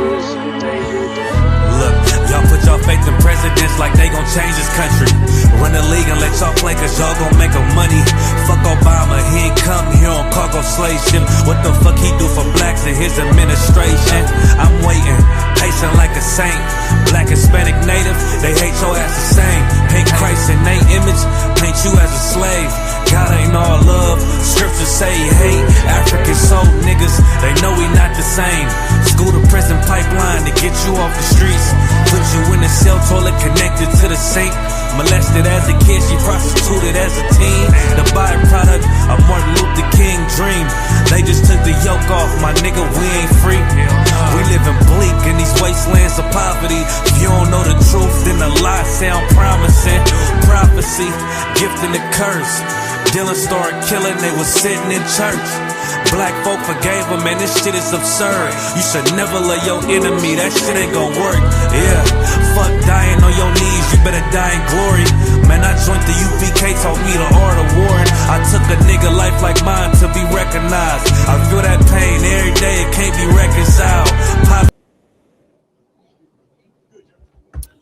Ephraim, can you hear me? Yes, sir. Perfect now. Good to go. Gracias. Gracias. All right, where are we at now, Ephraim? You were in the middle of breaking down the taking the brother to counsel and finding out. Ephraim, you got to step into the mic a little bit. So you were in the middle of breaking down the forward question on taking the brother to counsel. I think I did that already, right? Just all you need to know is whether or not you offended. If so, take him to counsel. All right. Yes, sir. Anything else? Yes, sir. We got another question in the comments. Go ahead. Kind of sister asked, can you explain 2 Timothy 3 and 6 and how a woman is supposed to understand it? All right. Someone read it, please. Kind of 2 Timothy. Who made the food, guy? Who made the food? Oh, okay. Well, clap it up for that. Shit, where is it? Harold's? You getting it on? Can't get enough of that. Go ahead, Ephraim. 2 Timothy 3 and 6. For of this sort are they which creep into houses and lead captive silly women laden with sins, led away with diverse lusts. And his question is, how should a woman understand this precept? Yes, sir. Right. This is a precept forewarning women about preachers. It's right here. It's always amazing to me. The best warning against going to church is in the Bible. Like it's right there, right? In that book. It's warning you about preachers. So I'll break it down for the sisters, all right? And this should help you. Go ahead. On the top. 2 Timothy 3 and 6. For of this sort are they which creep into houses. Go up above it to hear about this. Go above it a little taste, about a verse or so. Verse 5. Having a form of godliness. Yeah, go one more verse above it, please. Verse 4. Traitors. Read that again. Traitors. Read that again. Traitors. Traitors. This is the sort we're speaking about. The classe, the kind of person that would do something like this. A traitor, a rat, a stinking, dirty rat, someone that betrays their people. And the Christian church is built on men who betray their people. They're the bedrock of the Christian church. Like people who would betray their own people for safety or for money. This kind of person is not the kind of person that is a man of God. And you cannot trust that they're a man of God. The minute anyone is telling you to forget about slavery, that should have disqualified every preacher. But it didn't, because people that go to church know Christianity, but they don't know the Bible, because this precept would disqualify preachers, traitors. Keep going. Heady. What does it mean to be heady? To be heady is to have a big head. It's to be proud. And every stinking preacher thinks that they are some gift from God. They have all kinds of dreams. that they think means something. Every stinking preacher goes to sleep at night waiting for a revelation from heaven. All of them. They can't. A preacher that doesn't sleep, that shocks me. I go, when y'all niggas just don't go to sleep? No, they wake up from that sleep. That sleep is they went to heaven that night, met with God, sat on the lap of Jesus. Am I making that up? I am not making that up. That's directly out of the mouth of a preacher. I sat on the Father's lap. That is, I'm quoting a preacher. It's on the internet. I sat on God's lap. I sat on the daddy's lap. I heard Nate call God daddy too one time. That Bishop Nasty Nate. It was not good. He said, that's my daddy. I said, that is not how men talk about God. That's my daddy. Well, this preacher said, I sat on God's lap every night he goes to sleep. God has given him a meeting. He's having a meeting with God every single night. Why? Because he's big-headed. He's not just sleeping. Never. He's meeting with God. He's having revelations. He's been to Jerusalem on the mountaintop. He's the biggest thing in the world. He communicates with God directly and specifically. He's just a big-headed idiot. The Bible disqualifies preachers. It's right here. Keep going. High-minded. Come on now. High-minded. They think that there's something out. They're so special. They're always somebody in the reincarnation, somebody that's just so big, somebody that's so big in their own mind, yet in their actions, they're nothing. Continue. Lovers of pleasures more than lovers of God. Do you hear that, Ephraim? Lovers of pleasures more than lovers of God. Preachers don't love God. They love Rolls Royces. They love fancy suits. They love diamonds and furs and, cars and jets.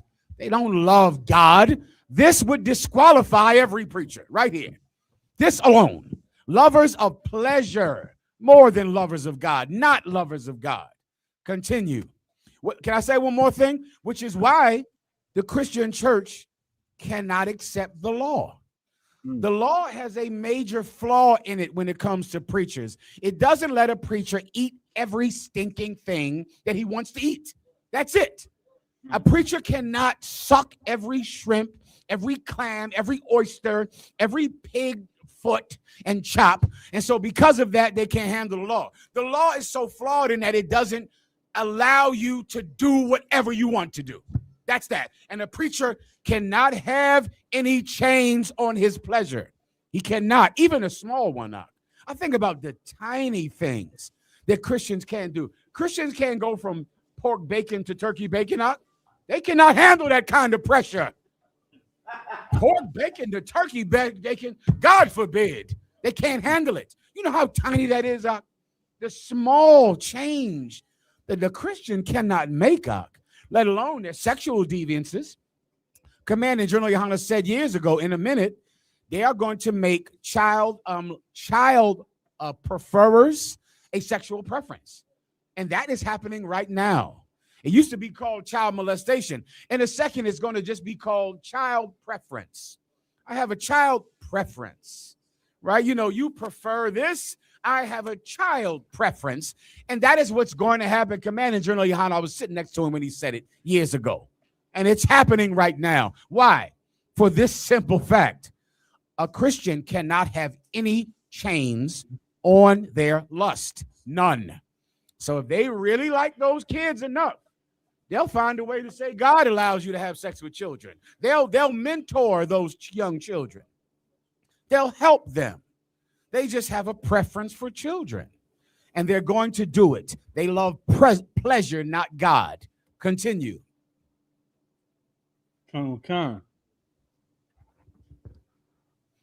But denying the power thereof. And they deny the power of God because they don't love God. They love shrimp. They have to have pork. Don't you understand? That's what this whole battle between us and Christianity is about. White people and pork. That's why your family hated you coming into the school. White people and pork. That's it. And they're synonymous because pork is white people is where you get pork from. Done. So they have to love white people because white people provide the pork. And they have to have pork. They must have it. And they would rather die than join anything that stops them from eating pork. Done. Keep going. From such, turn away. Say that one more time. From such, turn away. Yeah, you should stay away from preachers. They love themselves. They're big-headed. All they care about is their own pleasure. From such, turn away. It's unlawful to follow Creflo Dollar, T.D. Jakes, Martin Luther King, your grandmama's preacher. They're unlawful. According to the Bible, you can't follow him. Keep going. For of this sort are they which creep into houses. For of this sort, meaning this is the classe, the kind of person that creeps into houses. Keep going. And lead captive silly women laden with sins. And they lead captive silly women laden with sin. This is the Christian church. This kind of person becomes a preacher. And what does that preacher do? He starts to talk to your wife. You know he can sing too. Oh boy, he can really sing. And before you know it, tears are coming down her face. And she's hearing it. And you know what that feeling is? It's the Holy Spirit. She feels it. It's so good. It's so orgasmic. And she feels it. And this preacher just tells her, you cannot be unevenly yoked with that nigga that yells out on that street corner, that hates white people, that doesn't eat pork.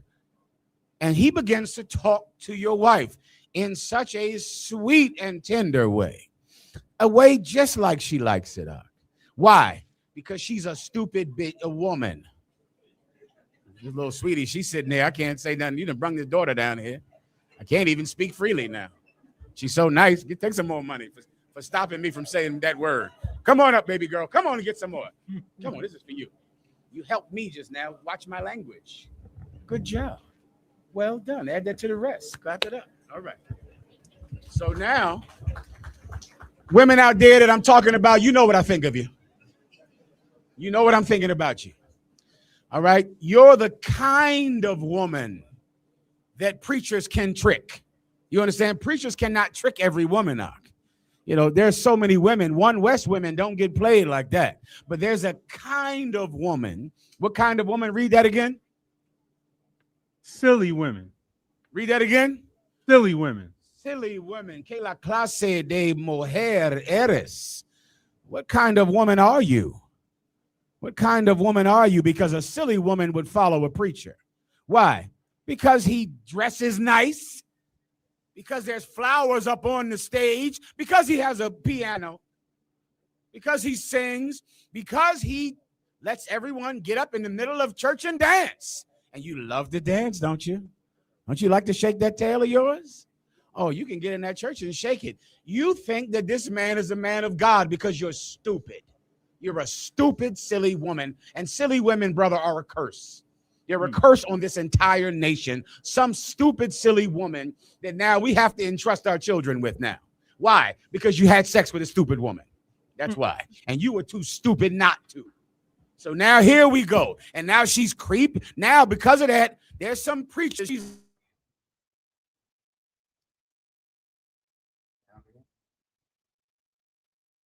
Sock. He controls your wife. She's standing up in that $10,000 line. She's in the line. She's standing there. Why? Because he controls her now. Continue. Led away with diverse lusts. Read that again. Led away with diverse lusts. What does your wife do because she's so dumb? She's so silly. She's led away with diverse lusts. This preacher is offering her what? Every desire of her heart. You don't love that man? Is he making you happy? That's all I want to know. Are you happy? You're not happy. You should leave him because God wants you to be happy. Are you getting enough money? No?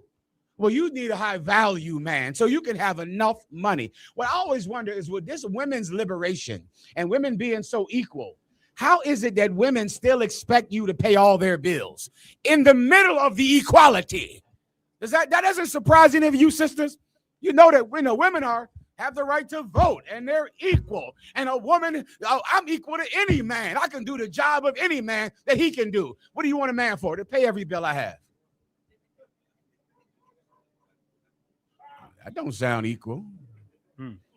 How do both of them exist? How are women allowed this hypocrisy? You get the point, meaning total equality. No man can ever say he's better than you. I'm one West. I know what it's like to tell somebody that women have to obey us. You know what happens, right? A fight. No woman should have to tell her. No man should be telling a woman what to do. You can't tell a woman what to do. All right, what do you want, sister? Just to pay every bill I have. Pay every last bill I have, every last one. Come in my life and pay every single bill. And don't ever tell me to do a damn thing. Let me explain something to you women, something. Listen carefully. This might help. I know it's not going to. The reason that you're allowed to be helpless and strong, independent and completely dependent is because preachers know that really what you want is to do whatever you want. Do you understand? That's it. It's just someone that will say, do you have to stay with this man? Does he? Yes. Can you leave him? Yes. So, preacher, do I need to get a ring and to make a vow to stay with him forever? Yes, you must only be with a man that makes a promise with a wedding ring in front of the church, and he must vow to stay with you for the rest of your life. Preacher, can I leave that man? Absolutely. Yes, you can. The minute you want to. Do you understand the hypocrisy that women are allowed? They're allowed to say, make a vow forever. Break it when you feel like it if you're not happy. Why? Because preachers know something about a silly, you know what I'm thinking, right? A silly type of woman that really is just led away with diverse lust. Her lusts are just so much. She wants freedom and she wants to be a kept woman who has a man that pays everything.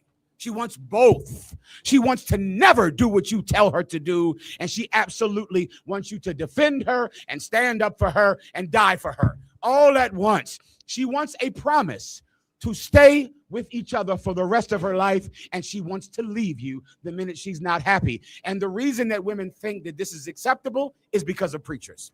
Preachers teach them that they are allowed this. Sweetie, you're not allowed it. You're not allowed to get everything you want. Is that what makes you unhappy? Not getting every damn thing that you want every minute of the day? You're going to have to be very unhappy then, because that's life, sweetness. You don't get everything you want. You make a vow, you keep it. You keep a vow. Vows are nothing. That's not a joke to God to promise someone to stay together for the rest of your life. Sex is a promise to never leave each other. Sex is a promise to stay together forever. And you cannot break that promise. Women need to know that they can break it. You cannot tell a woman, well, you cannot have sex with just any man. Don't tell me who I can give my body to. I can have sex with whoever I want to have sex with.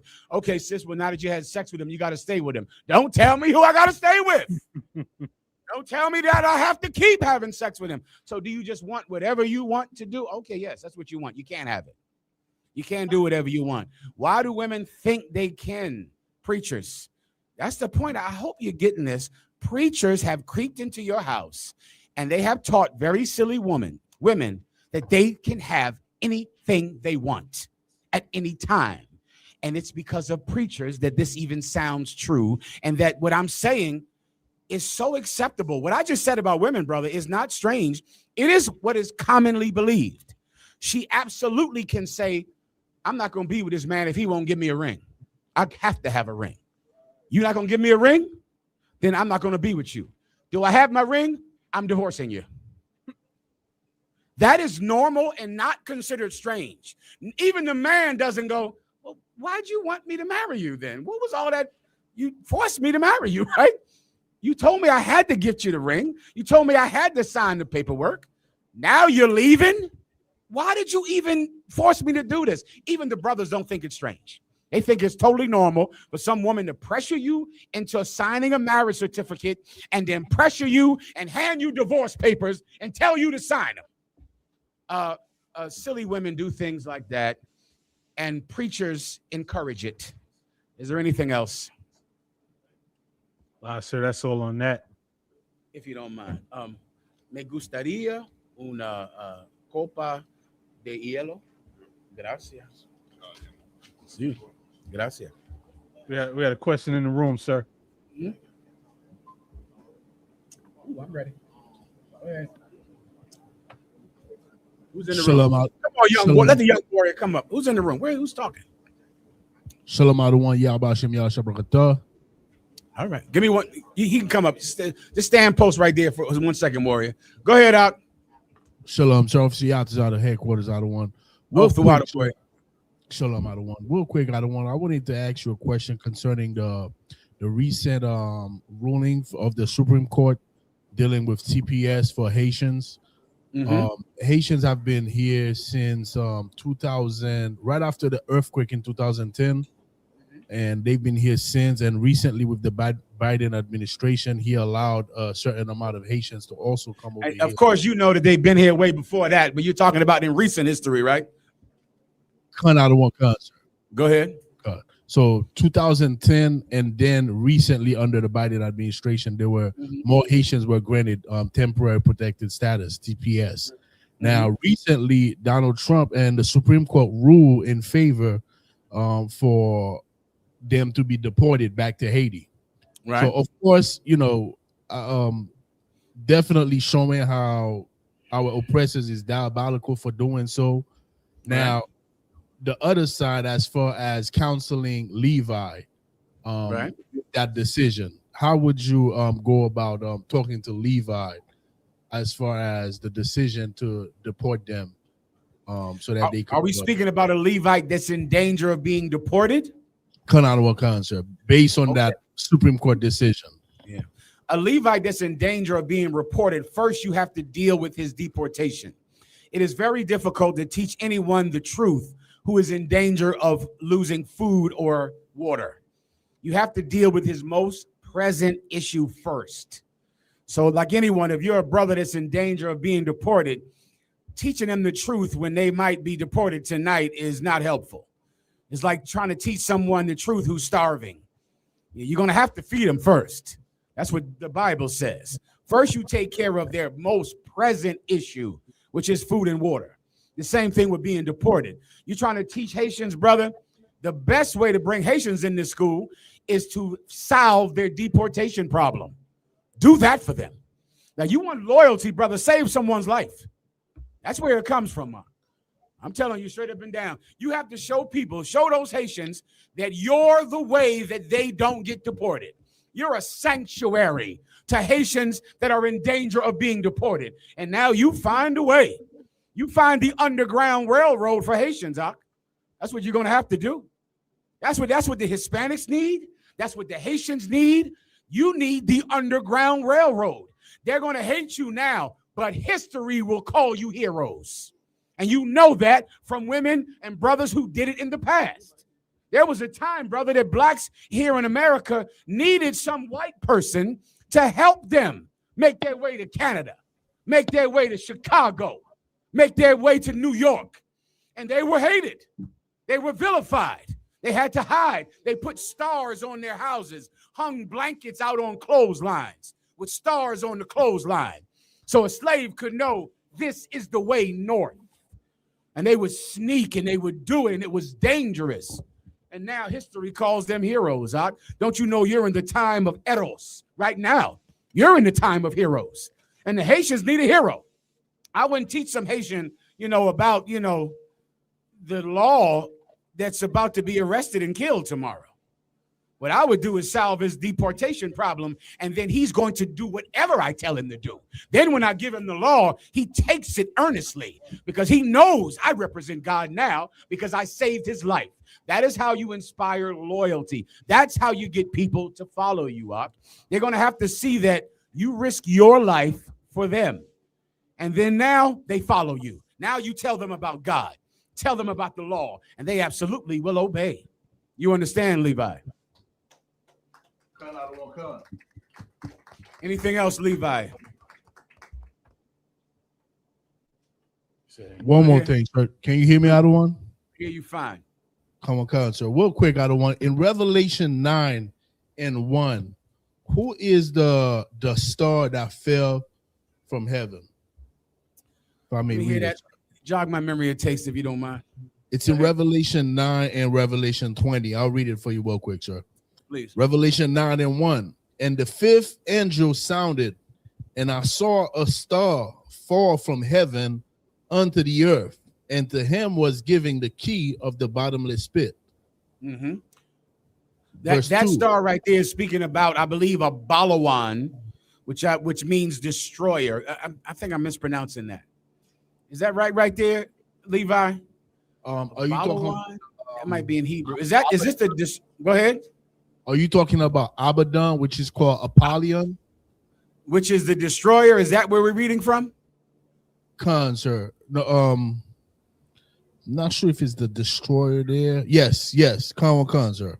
Okay, that is what that star is. In essence, an angel from God who, I believe, he opened up the pit, right? Or did he lock the pit? In this one, it opens. In Revelation 20, Right. it closes. Got you. That's an angel whose job it was to loose white people, to free them to lie, and to use their lies to promote white supremacy with the combination of their military might to make white people the master race on the planet Earth, right? This same angel has locked them up for a season during the time of the Dark Ages, where white supremacy, meaning white lies, were not the prominent belief on the planet Earth, or mainly in Europe, okay? That star coming from heaven, that's why it's coming down, because it's an angel coming from God down to where that devil is, down there in that pit to lock him up. Is there anything else? Sir. So we will not teach who the angel is specifically, right, sir? We'll just say it's an angel. Well, I believe it gives his name. You just read it, right? Am I missing something? So let me get the verse where it mentioned Apollyon. Apollyon, that's the name.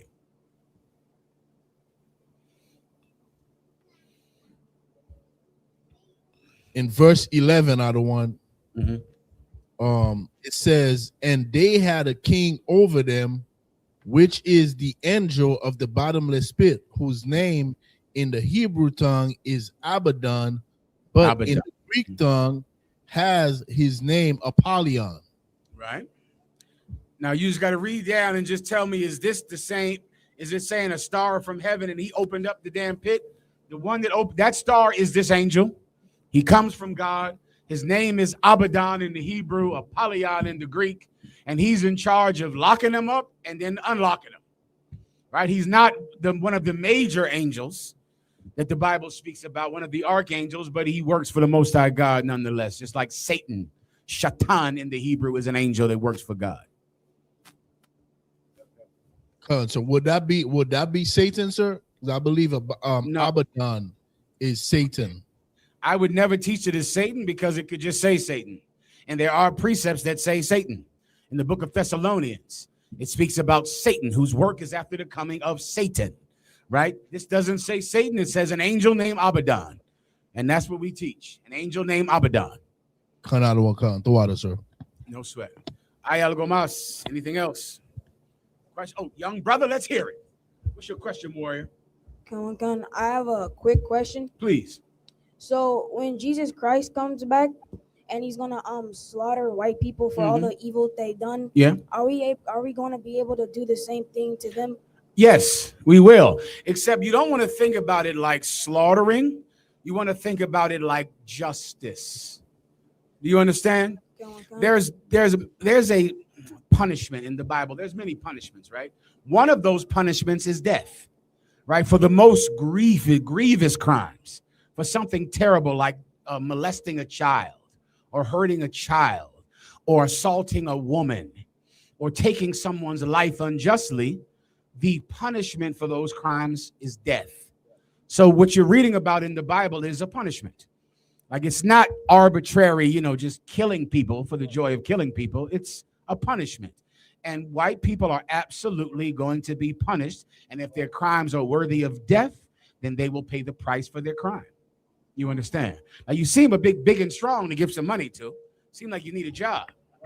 But I'm gonna still give you some money. How old are you? 12. You're big and strong, warrior. Let me give you some cash. Who's your dad? God damn it, I should have known. Captain Gadol Gabar, give him a hand. You're big and strong like your father. Good job, Bob. Here you go. I'll start you off with that. All right, Thuwada. Anything else? We got some more questions in the comments, sir, if you like. Please. From Officer Rob Payad. Salakia, sir, if I may, when I'm battling Christians, they often describe God using terms like omnipotent, omnipresent, and omniscient. What is our stance on those terms in the truth, sir? Yeah, those are just white words. You know, there are a ton of white people out there love to talk like that. Omniscient and omnipotent. Okay, omniscient means he knows everything. Omnipotent means all powerful. That's what it means, all right? And they teach this in theologian schools to try to attempt to explain to white people God's power. In the UPK, we don't deal with any of that nonsense or garbage. Does God know everything? Absolutely. He knows when white people molest children on Epstein's Island. Right. He absolutely knows that. He has angels that are in the room taking reports back to him, letting him see exactly what Donald Trump was doing on Epstein's Island. White people don't think anybody sees what they do, even though there's a cameraman there taking pictures of every goddamn thing. Donald Trump had Epstein, him and Epstein is taking pictures like they're doing a photo shoot. Yet and still, he acts like he didn't know Epstein.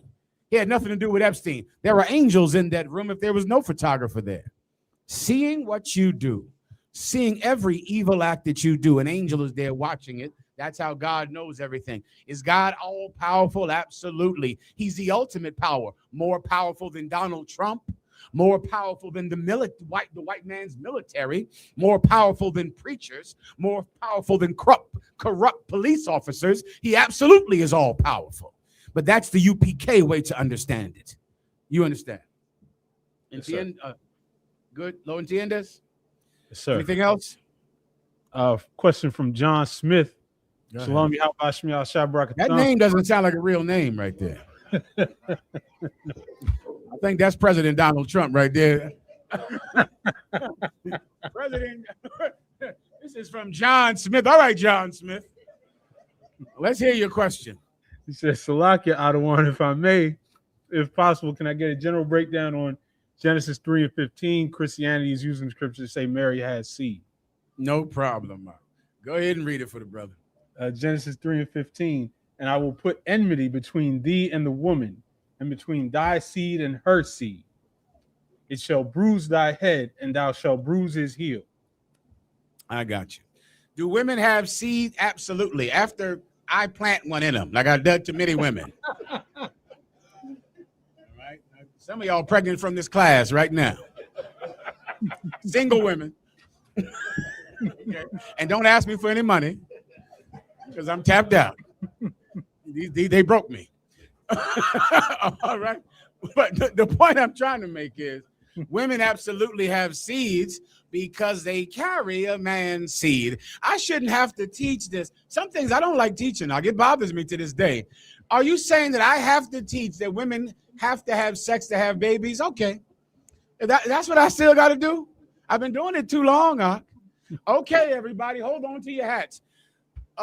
A woman absolutely has sperm because a man puts it in her. And that is where babies come from, John Smith. So when it says, I will put enmity between his seed, read that again. Come on, sir. And I will put enmity between thee and the woman. And who is the thee we're talking about? Is the thee a woman? Ephraim? John Smith? The thee is the serpent, right?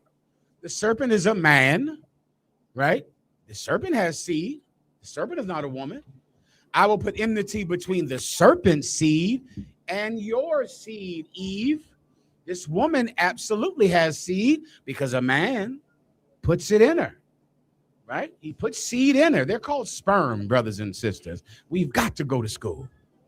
have got to try to pass some of these classes in school. We must. We must believe in education. Their sperm, here's what they do. They swim. They're alive. How do I know they're alive? Because they swim. They're alive and they're fighting. Each one is trying to beat another sperm to that egg, right? The eggs fall because they're not alive. So they just drop every month. But the sperm, they're fighting to get to them. They're fighting and pushing. And then they fertilize this egg. Now she has a seed. She has a seed because a man puts it in her. And then that seed grows into a zygote. Is that right? Zygote. Then it grows into a little fetus, and the baby keeps on growing, and it keeps on growing. And then you have a brand new, beautiful baby. Precioso. A beautiful little baby boy or girl. And that's where babies come from, John Smith. So yes, women have seeds because women have children. And the Lord is saying that the children of the serpent will always be enemies with the children of Eve. Right? Eve absolutely has children because she gets pregnant from a big, strong man in the Israelite school of UPK. Is there anything else? That's all. John? We good here? I think John is too wild, sir. All right, John. Good to hear from you, brother. Salakia, sir. I had a question. My rib told me to ask this question. Please. Just basically about the glorified bodies. Right. She wanted me to ask, does that apply to the women too? And then I had a question after that, sir. Salakia. You had a question. Say it one more time. My rib, she wanted me to ask this question in terms of us receiving glorified bodies. Right. Does that apply to the women too? When Christ comes back, do they change as well? Absolutely. Yeah. Everybody changes. Right? Everybody changes. We are co-heirs to the kingdom of heaven. Right? We share this reward, and we all get the same one. That whosoever helpeth a prophet shall receive a prophet's reward. Prophets get changed, women get changed. That's that. Everyone understands. My second question, Please. sir, is if you could break down practically us, the glorified bodies and us changing, is that just dealing with like, some people talk about they equate it to things like, super saiyans and having all Say these what? power. Okay, like to cartoons, like with people, a Superman or something like that, being able to fly, have powers. My question is that reality, or is it just power and authority in terms of how we're going to rule over the nations? We're just given the power to rule over them, or is it actual power? And and if we're going to the wilderness, how does that work? Us receiving power and changing, and then being in this place prepared by God. That's my question, sir. Salaki. Okay. When you read the Bible and it speaks about, what people would consider supernatural powers. Like when the Bible says they shall run like horses. You familiar with that, right? Joel. Joel, right? And the one where it says their body shall be changed, right? Those are absolutely supernatural powers, but they won't be supernatural to us. To us, it'll be just normal. How do I know that? Because, brother, when black people first joined the NBA and they would jump, do you know they outlawed that? I didn't know that. They're sir. jumping. They outlawed that. They said, what in the hell are they doing? You can't do that. Go research that. Because they had never seen anybody fly. In their mind, they were flying. I remember like it was yesterday being a kid, and some documentary on the news tried to discuss, is Michael Jordan straight out of Chicago? Give Chicago a hand. Right. They were trying to figure out, was he actually flying? And they went to some Buddhist temple that said they could fly. And the Buddhists were sitting there with their legs folded, hopping up and down with their legs folded. And they were trying to say, is this flying? Meaning maybe it's a short flight. It was a whole scientific experiment to say, maybe even though it's short, it's still flying, because they were looking at Michael Jordan saying, this nigga is flying. And they outlawed so many things that black people were doing in sports, brother. They were illegal.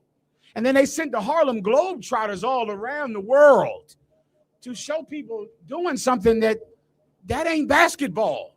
This cat they didn't consider it, and it was illegal to do it. And then they had to press and fight because your jumping was considered supernatural. You're running, forget all that stuff was like, what in the hell is this? So imagine a time coming when you'll run like a horse. To us, it will be running. To them, it will be supernatural. Because that's happening now. That's happening right now in sports. Right now, there's some kid in the Dominican Republic that is throwing a baseball lock, and he's 13, and he's throwing it 100 miles per hour. And people are going, what in the hell is this? Like, this is, we can't play with him. How old is he? Let me see his birth certificate. Dominicans go play baseball lock. They got to walk around with a birth certificate because no one believes the cat is 6 feet tall. He's 13.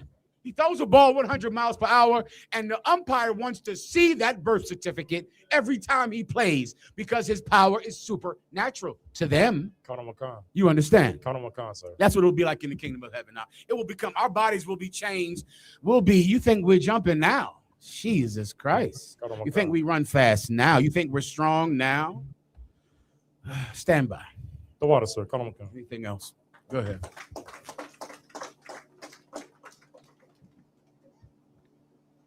Sir, question from the comments. Shalom, young man Ali from Charlotte. My question is, how do you break down the prodigal son? Right, the prodigal son is about the 12 tribes of Israel coming together. The prodigal son is the northern kingdom. The son that stayed home is the southern kingdom. It's a specific parable about the northern and the southern kingdom coming back together. That's the breakdown. Is there anything else? Kind of live, sir. That might be a good time to go into your topics. Clap it up then, Ephraim. Let's get it on.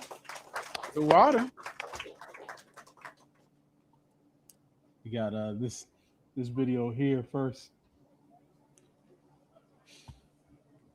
Are Democrats going to come across the line and join some of you? And are they as clear-eyed on the mission?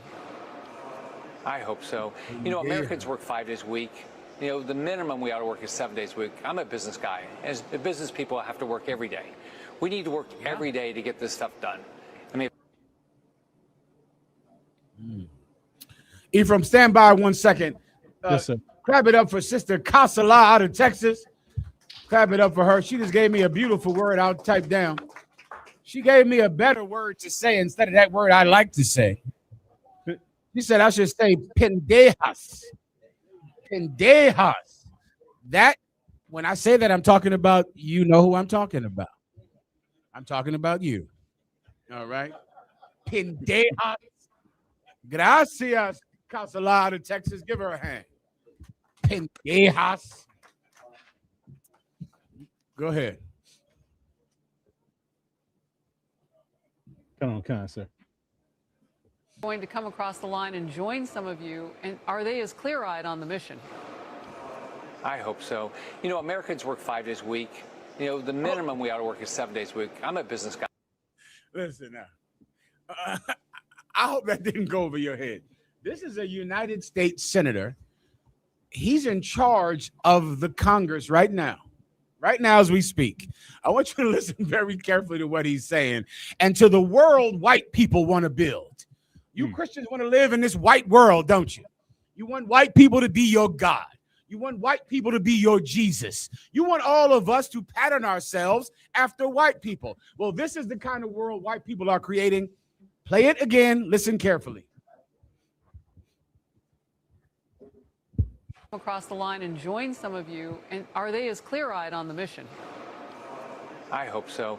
Americans work 5 days a week. The minimum we ought to work is 7 days a week. I'm a business guy. As business people, I have to work every day. We need to work again, every day Ephraim, to get this again, because I know it's too hard to understand because it seems unbelievable. Again. Are they as clear-eyed on the mission? I hope so. Americans work 5 days a week. The minimum we ought to work is 7 days a week. I'm a business guy. As business people, I have to work every day.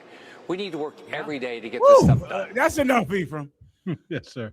Brothers and sisters, we better step up and rule this world.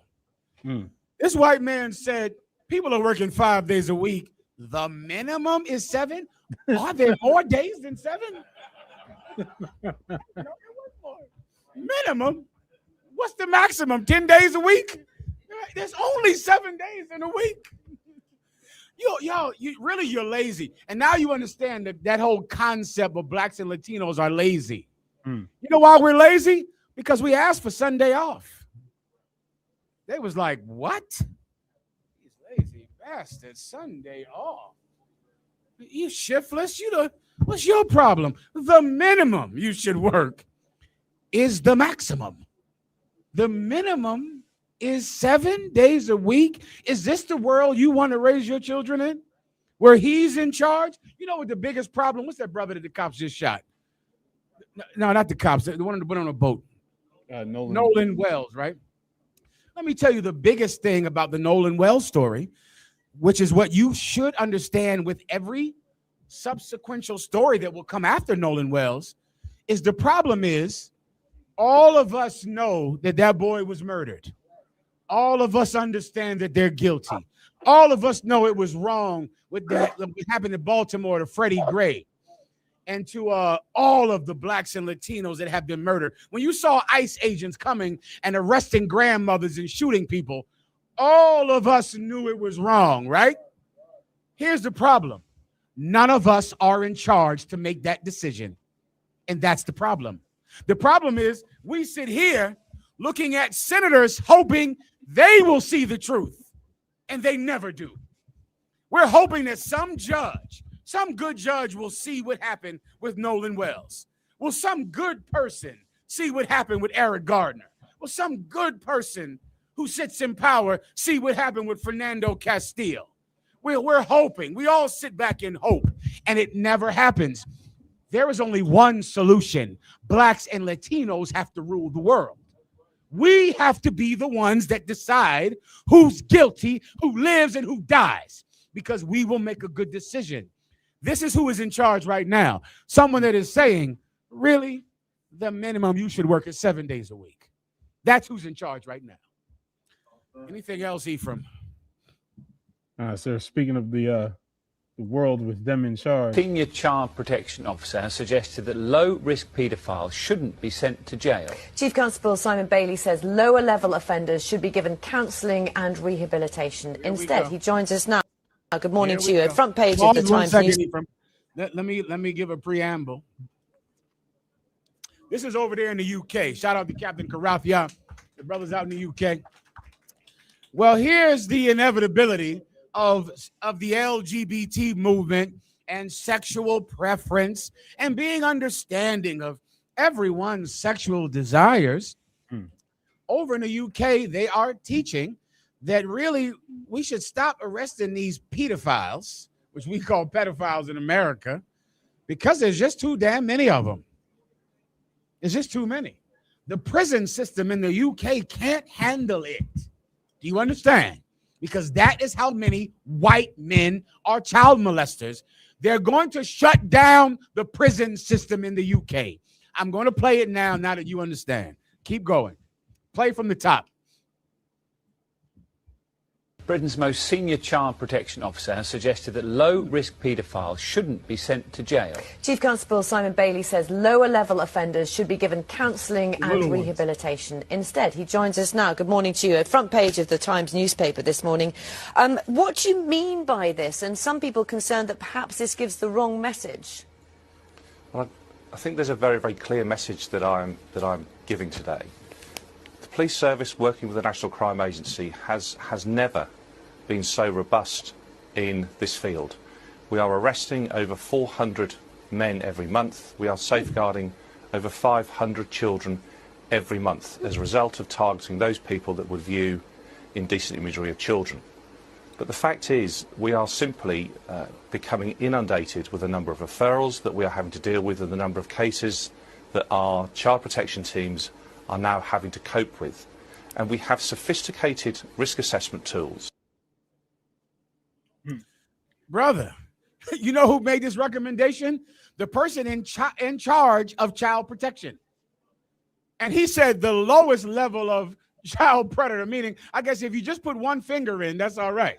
Well, he only put one finger in. Now, we can't put him in jail forever. It's only now 2 fingers, yeah. Now that's over the line, really. 1 finger, come on. Let's not overreact. This is the man in charge of protecting the children. And he's just simply saying, we can't handle it. There's just too many.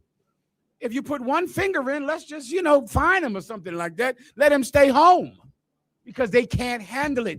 This is what happens when white people are in charge of this planet. There's a pedophile in the White House. How in the hell are you going to arrest pedophiles? Can you imagine how empowered pedophiles are now? White supremacists who are just all pedophiles. You can't stop them. You're going to win the White House being a pedophile. Now there's so many, even Child Protective Services is saying, listen, he ain't, put some ice on that, baby, Rub some ice on that thing and go ahead and go home because we just don't have the space for all of these pedophiles. Yatazak.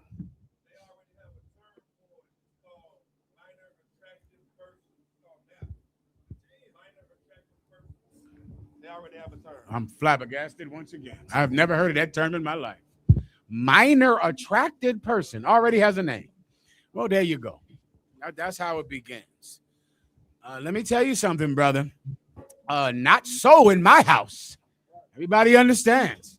In God's house, brother, that is not how we're not going to be judging if it's a little one or a small one or, like that sister that killed that cat that was in her house having sex with her daughter. Things like that happen. Everybody understands, right? When blacks and Latinos rule the world, justice will rain down like water. That's what's going to happen. You cannot have justice while white people are in charge. You're asking a criminal to punish other criminals. He's not going to do it. He identifies with the predator. He's not going to punish him. He's going to punish you because he does not identify with you. Everyone understands. Next. Próximo. Okay. So the former.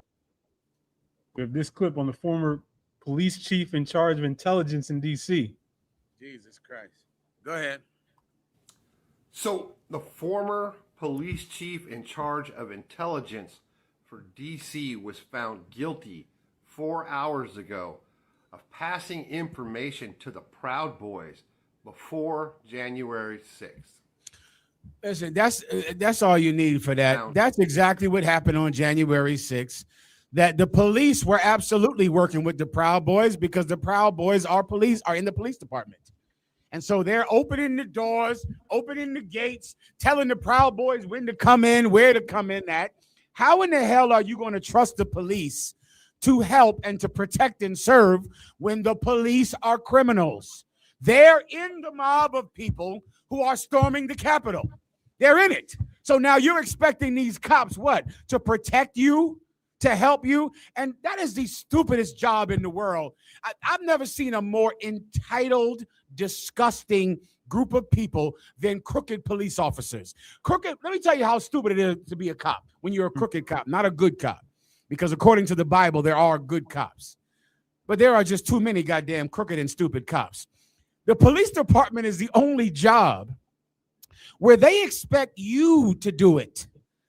Do you understand? I mean, you ever heard the police say, well, we need the public to call in and tell us who did it. I got to tell you who did it. I got to work an effing job every day. Isn't it your job to find out who did it? I never heard the trash man say, listen, I want to pick up your trash, but I need you to get out there and put it in this truck over here. You want me to put this trash in the truck? I need the citizens. Does the water department say, I like to keep your water on, but really I need you to come down here and put the water on for me? Why is it that we have to help cops? And so many times we got to go out and do what? Neighborhood watch? You telling me I got to go out and be an effing cop now? After I get off of work, I got to get a goddamn flashlight and what? Patrol? I thought you get paid for patrol. What, I need to find a criminal. The only way we can find this criminal is if the public tells us who did it. We need your help. Don't you have detectives and people on a payroll that are supposed to find out who did it? There is no other city, municipality that expects you to do the goddamn work. And then guess what the cops do? When no one snitches, you know what they say? They chastise you for not helping the cops. See, the real problem is these people won't help. Nobody is talking. Nobody is telling us, really, it's your fault because you are not policing. I got to be a effing cop now? Well, pay me then. Give me the damn money.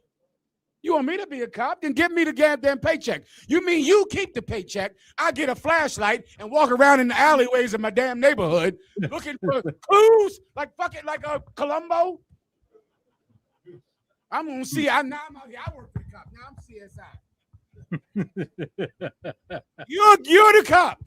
Why in the hell do we have to help the cops do anything? We got to go and snitch. We got to go call the police. We got a neighborhood watch. We got to get out in the community and stop crime. I'm not putting the trash in the truck. I'm not out there in the sewers, climbing around in the goddamn sewers, making sure the water stays on. I'm not out there up in the electric pole putting on the power, but these cops somehow, I got to be a part-time cop after I get home. No, thank you. You're the effing cop. You get out there and search for clues. You go pay some snitches. That's what you do. Go find snitches. Give them money, and they'll tell you who shot Reggie. That's what you do. Somehow now I got to, no. This job is full of the evilest white people because they encourage the evilest white people to be cops. So, and what happened on September, what day was it? September 6th? January 6th. What happened on January 6th? The cops are in the Proud Boys. They're calling the goddamn Proud Boys. They're telling the Proud Boys when to attack, what door to attack, because the cops are criminals. That's all I can tell you. Sluggy, sir. Go ahead. The story with a corrupt DC cop reminds me, it was only a couple of months ago. Did we go over that story where the DC lieutenant got caught in a sting by Chris Hansen, sending pictures to an underage boy? Yeah, that's what he thought was an underage boy. That's what happened. A lieutenant in the DC Police Department got caught on that child predator show with that white man that sneak up on all of you predators. He catch the hell out of him too. Oh, he come out that kitchen, brother. That predator is like, God damn it, that's Chris Hansen. That is Chris Hansen. Shit. What's the rope for? What's the rope and the drugs and the gag for? Yes, he caught a police lieutenant. Why are so many crooked cops in the police? Because they encourage him. They go out and enlist them. And then when crime is bad in the neighborhood, it's our fault. That is the weirdest thing to me. And no other city municipality gets that privilege. I've never seen that where it's like, oh, it's our fault there's crime? It's my fault. It's crime. I thought it was your fault. If there's crime, isn't it a failure of the police department? Because that's his whole goddamn job is to stop crime.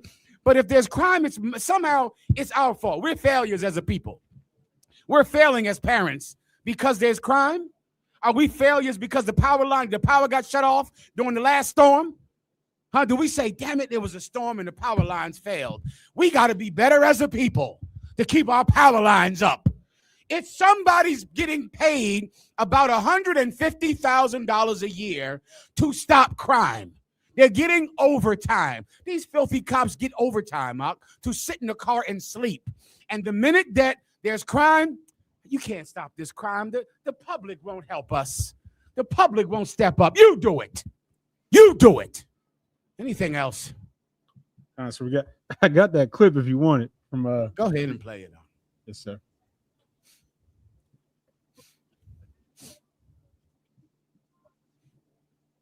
Gracias. You Washington, D.C. Police Department. You sent him pictures from your office at the Metropolitan Washington, D.C. Police Department, right? On your couch, your fold-out couch at your office, as a lieutenant with the Metro PD. You proud of yourself? I'm not going to answer any questions. Are you proud of yourself? Attorney. So that leads me to another question, Lieutenant. Have you ever done this before? Oh boy, listen, they're gonna just let these people like this go out because there's not enough prisons for these white pedophiles out. You cops out there, you don't want to be cops. the Israelite School of UPK, we'll handle the policing in your city. We'll do it. Right. Give us the money. You give us the budget, Doc. We'll hire some hardcore rough One West brothers, Doc. And there won't be any crime. Crime will be over. That'll be that. And we won't expect some grandmama to get out there and do it for us. Anything else? Kind of said. Then this week in Virginia, Christian pastor was caught. A Baptist minister is facing serious charges tonight, accused of sending explicit photos to a teenager he met after preaching to a church community in York County, Pennsylvania, 18 months ago. Bob Barnard has the developing story for us tonight. The man accused in this case is the pastor here at Crossroads Baptist Church. We've tried to reach out to him today without success so far. This is Pastor Kenny Baldwin preaching in a video posted on the church's YouTube page. The 47-year-old pastor is accused of sending nude photos to a teenage boy in Pennsylvania starting around November of 2024. They reportedly met and exchanged phone numbers when Dr. Baldwin came to the then 15-year-old's church to give a sermon. The teen, now 17, is from York, Pennsylvania. Pastor Baldwin's church is here in Bailey's Crossroads with explicit photos That's of enough himself. there, Rock. I mean, the Christian church is just a haven for pedophiles, Rock. Just like the Catholic Church, it's a haven because it's full of people who love pleasure and refuse to have any discipline on their desires. And a place like that is going to become a haven for sickos and pedophiles. Anything else? So we got this this clip from senators in 1975 examining a CIA weapon. I'm glad you brought this up. Now, think about this when you think about Nolan Wells and how we're all just, we want the court to do something about this. We're going to march. The IUIC, the Purple Pigs, they marched to try to bring awareness so that these courts can do something about the Nolan Wells case. And marching and trying to, your entire life will be spent trying to convince white people to do the right thing. You can spend a lifetime doing this. There are people that have done it. Men like Jesse Jackson, who just lived and died, making their entire life going to white people and saying, make the arrest, let him go, make the court case, stop the court case. His whole life lived and died trying to convince white people to do the right thing. Countless senators and congressmen, that's all they could ever do. You got them right here in Chicago. I know, some black politician fighting a good fight, trying to convince the Congress to do an investigation. We need an investigation. I know we do. Let's march, y'all. Let's get white people to do the right thing. Let me show you who you're asking. You understand? This is who you're asking. This is an actual investigation that came about from some diligent congressman that said we have got to get to the bottom of this situation. There was another one just like this about the crack epidemic, which a hardcore, dogged Congresswoman, Maxine Waters, I'll give her a hand, Maxine Waters. She was in the world. She was not my sister. But boy, she tried her damnedest, lived and died and did nothing with her life. You understand?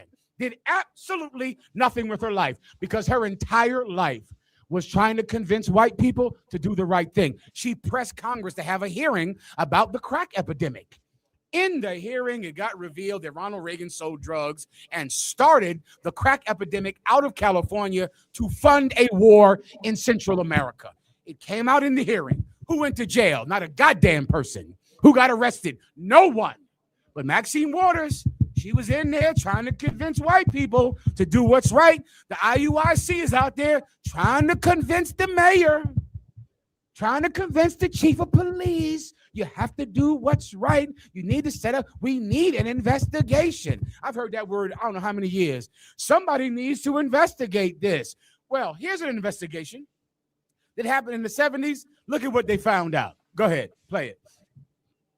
Various devices for administering the toxin that were found in the laboratory certainly make it clear that purely defensive uses were not what the agency was limited to in any way. There were definite offensive uses. In fact, there were dart guns. You mentioned suicides. Well, I don't think the suicide is usually accomplished with a dart, particularly a gun that can place the dart in a human target in such a way that he doesn't even know that he's been hit. There's no question about it. It was also for offensive reasons. No question. Have you brought with you some of those devices which would have enabled the CIA to use this poison for? We have indeed. For killing people?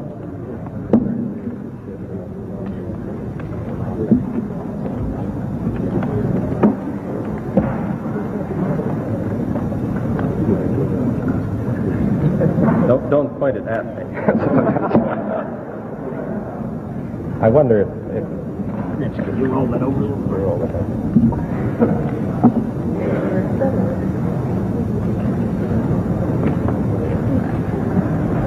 Now, does this pistol fire the dart? Yes, it does, Mr. Chairman. The round thing at the top is obviously the sight. The rest of it is what is practically a normal 45, although it's special. However, it works by electricity. There's a battery in the handle, and it fires a small dart. So that when it fires silently? Almost silently, yes. Very little. What range does it have? Stop you. All your life, you learn that white people succeed because they're so smart, aren't they? They're so smart. And they don't sell drugs like you. They don't have neighborhoods like you do they? Right? There's not crime in their neighborhood, right? That's why white people succeed, right? White people succeed because they have a gun called a heart attack gun. And when you get shot with it, you don't know you've been shot.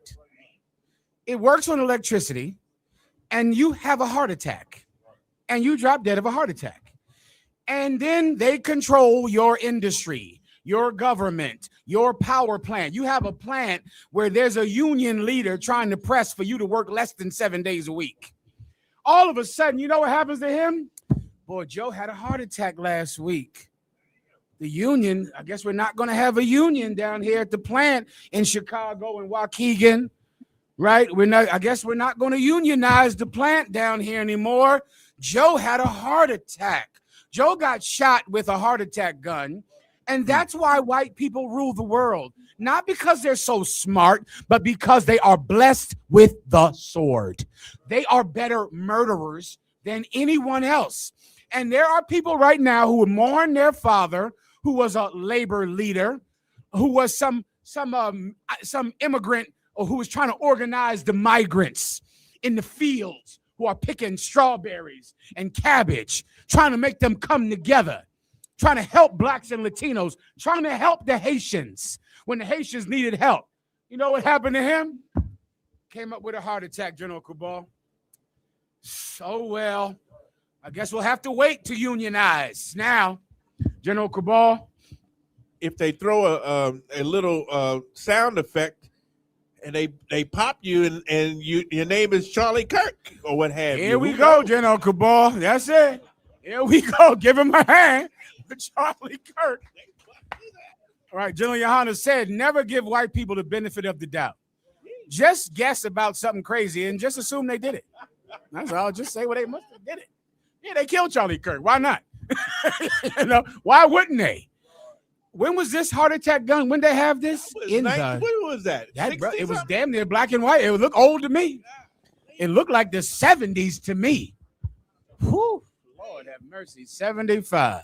Yeah, you know, this cat, he had a heart attack. He caught the flu. You know, a lot of people just caught COVID. Just ended up with a lot of COVID in that black community and that Hispanic community. Oh, well, you know, that's what happens. You know, that's what happens a lot of times. You know, they got a bad diet, those blacks and Latinos. You know, they drink too much and they get high on those drugs. So, you know, that's what happens to them. This is why white people rule the world, Doc. Not because they're smart, because they're dumb. There is nobody more stupid or lacks intelligence more than a white person. I know because I made a career of embarrassing them at camp. I just see a white man who thinks he's smart and embarrass him. And it just means nothing at all, because the average white person, the one who works for the government, if an officer of 50 in here gets in a battle with him, you're going to embarrass that white man because he is stupid. He is so entitled. He only thinks he is smart because everyone agrees with him because he has the power to make you have a heart attack. And that's that. Anything else, Ephraim? Sir, then we have a week ago, Captain Zariak did this video on Officer Tatum. Oh, Jesus. Go ahead. Said black men like you were better off during slavery. Do you agree with him? Now, listen, 100%. You believe 100%? Now what? Wait, you were after better off slavery. Let me you're explain, saying you would maybe be you don't better know off black history. during slavery. No. You don't understand black history, and you don't understand what Charlie was saying. Listen, after slavery, there was an explosion of success in the black community. We had Black Wall Street. We were married to the women we had children with. Black people had a tremendous amount of success. Our success was growing faster than white people during that period of time. Now look at us. Stop. Now go look at any Hold inner up, city. hold up. After slavery, we were having an amazing amount of success. We had businesses, and then what happened? Anyone want to guess? Black Wall Street. They burned every community down, hung all of us. They hung 3,000 people a year in the South, in small sections of the South. Right here in Texas, brother, your grandparents got used to seeing people hanging from trees. Right on this side, Texas. Goddamn, where am I? I'm looking at Yachtazak, making me think I'm in goddamn, where am I? Chicago. This ain't no picnic either, hell. This ain't no fun either, I'm assuming, right? My God. Jesus Christ, you're hanging from trees. Yeah, we were doing great. And then they began to hang us all from trees. Then the time of lynching began. Now, why am I bringing up this video? I'm bringing this up for my Christian friends out there. Christian friends, I want you to answer this question. What religion do you think this man is in? That's all you need, right? Right? He could only be in one religion, right? Doesn't that tell you something about the Christian faith? The Christian faith in your mind breeds people far less cruel than Commanding General Yohana's men. You know, we're evil. We're just hateful and evil, and we abuse our women. They walk 2 steps behind us. Did y'all hear about that? Anyway, I've been waiting for some of that action. You know, some of this. Oh, UPK women, they walk 2 steps behind you. I got you. Okay. Well, come over to my house and so I can get some permission to leave out the door, or do something, or walk down the steps, or walk. I'd like a little. Maybe these people can come help me out in my life, because all I've ever heard is how our women walk 2 steps behind us. And they do nothing when I get berated every day and every goddamn night, all the time, and get called names. That's right. I'm telling the truth. That's what's happening. That is true. Now I'm going to expose you. Let me tell you about Sister Tazalaya. Give Sister Tazalaya a hand. She should have shut her mouth. Let me tell you. Give her a hand. She's the mother of lawyers. Give her a hand. The drinker of champagne. The mother of attorneys. We were, I think, 9 years old. No, we were 9 years old. We were 9 years old, and I'm playing with her at 9 years old. And I looked over her, and I kissed her. And she said, "Get away from me, fat boy." Now, that's been going on for 30 years. 30 years. It happened today. Oh, of course, I'm making all this up. He said, "Get away from me," and ran off. Well, let me tell you something. Of course, we're evil, you know. We all beat our women to death, make them walk 2 steps behind us. Hateful criminals, all of us. Officer Tatum, he's one of the good ones, isn't he? He wants black people in chains. Him. One of the good ones. He's not like us. Your mother would love him. You know, your baby's mother, she would love Officer Tatum. He's one of the good ones. He wants black people in chains. That's what he wants. Like there must be something wrong with that Christian church if it makes people like him, right? Ephraim, are you there? Sir, over the past week or so, he's become an incredible advocate for the white kids from the Nolan Wells case. He's gone traveled down there to try to prove that he stayed on the island. He's going on show after show to advocate for all the white people in that case. I wonder about that, Ephraim, too. I saw that. I wonder who is paying him to do that. Like it's a whole, it must be an industry of sellouts and rats where someone must pay them. It's probably the Donald Trump committee or something, where whenever a black person gets hurt by a white person, he steps up on TV to exonerate the white person, and there must be someone that pays for that. I don't know who. Salakia, sir. Please go ahead. I think him and Charleston White is in a battle to be the coon time of the year. Right, Uncle Tom. It's a booming industry, General Cabal. It's a booming industry. They're all Christians, all of them. They're all the good people that you love while you hate Commanding General Yohana's men. They want you in chains. They want you in slavery. Anything else? Wow, sir, that's all.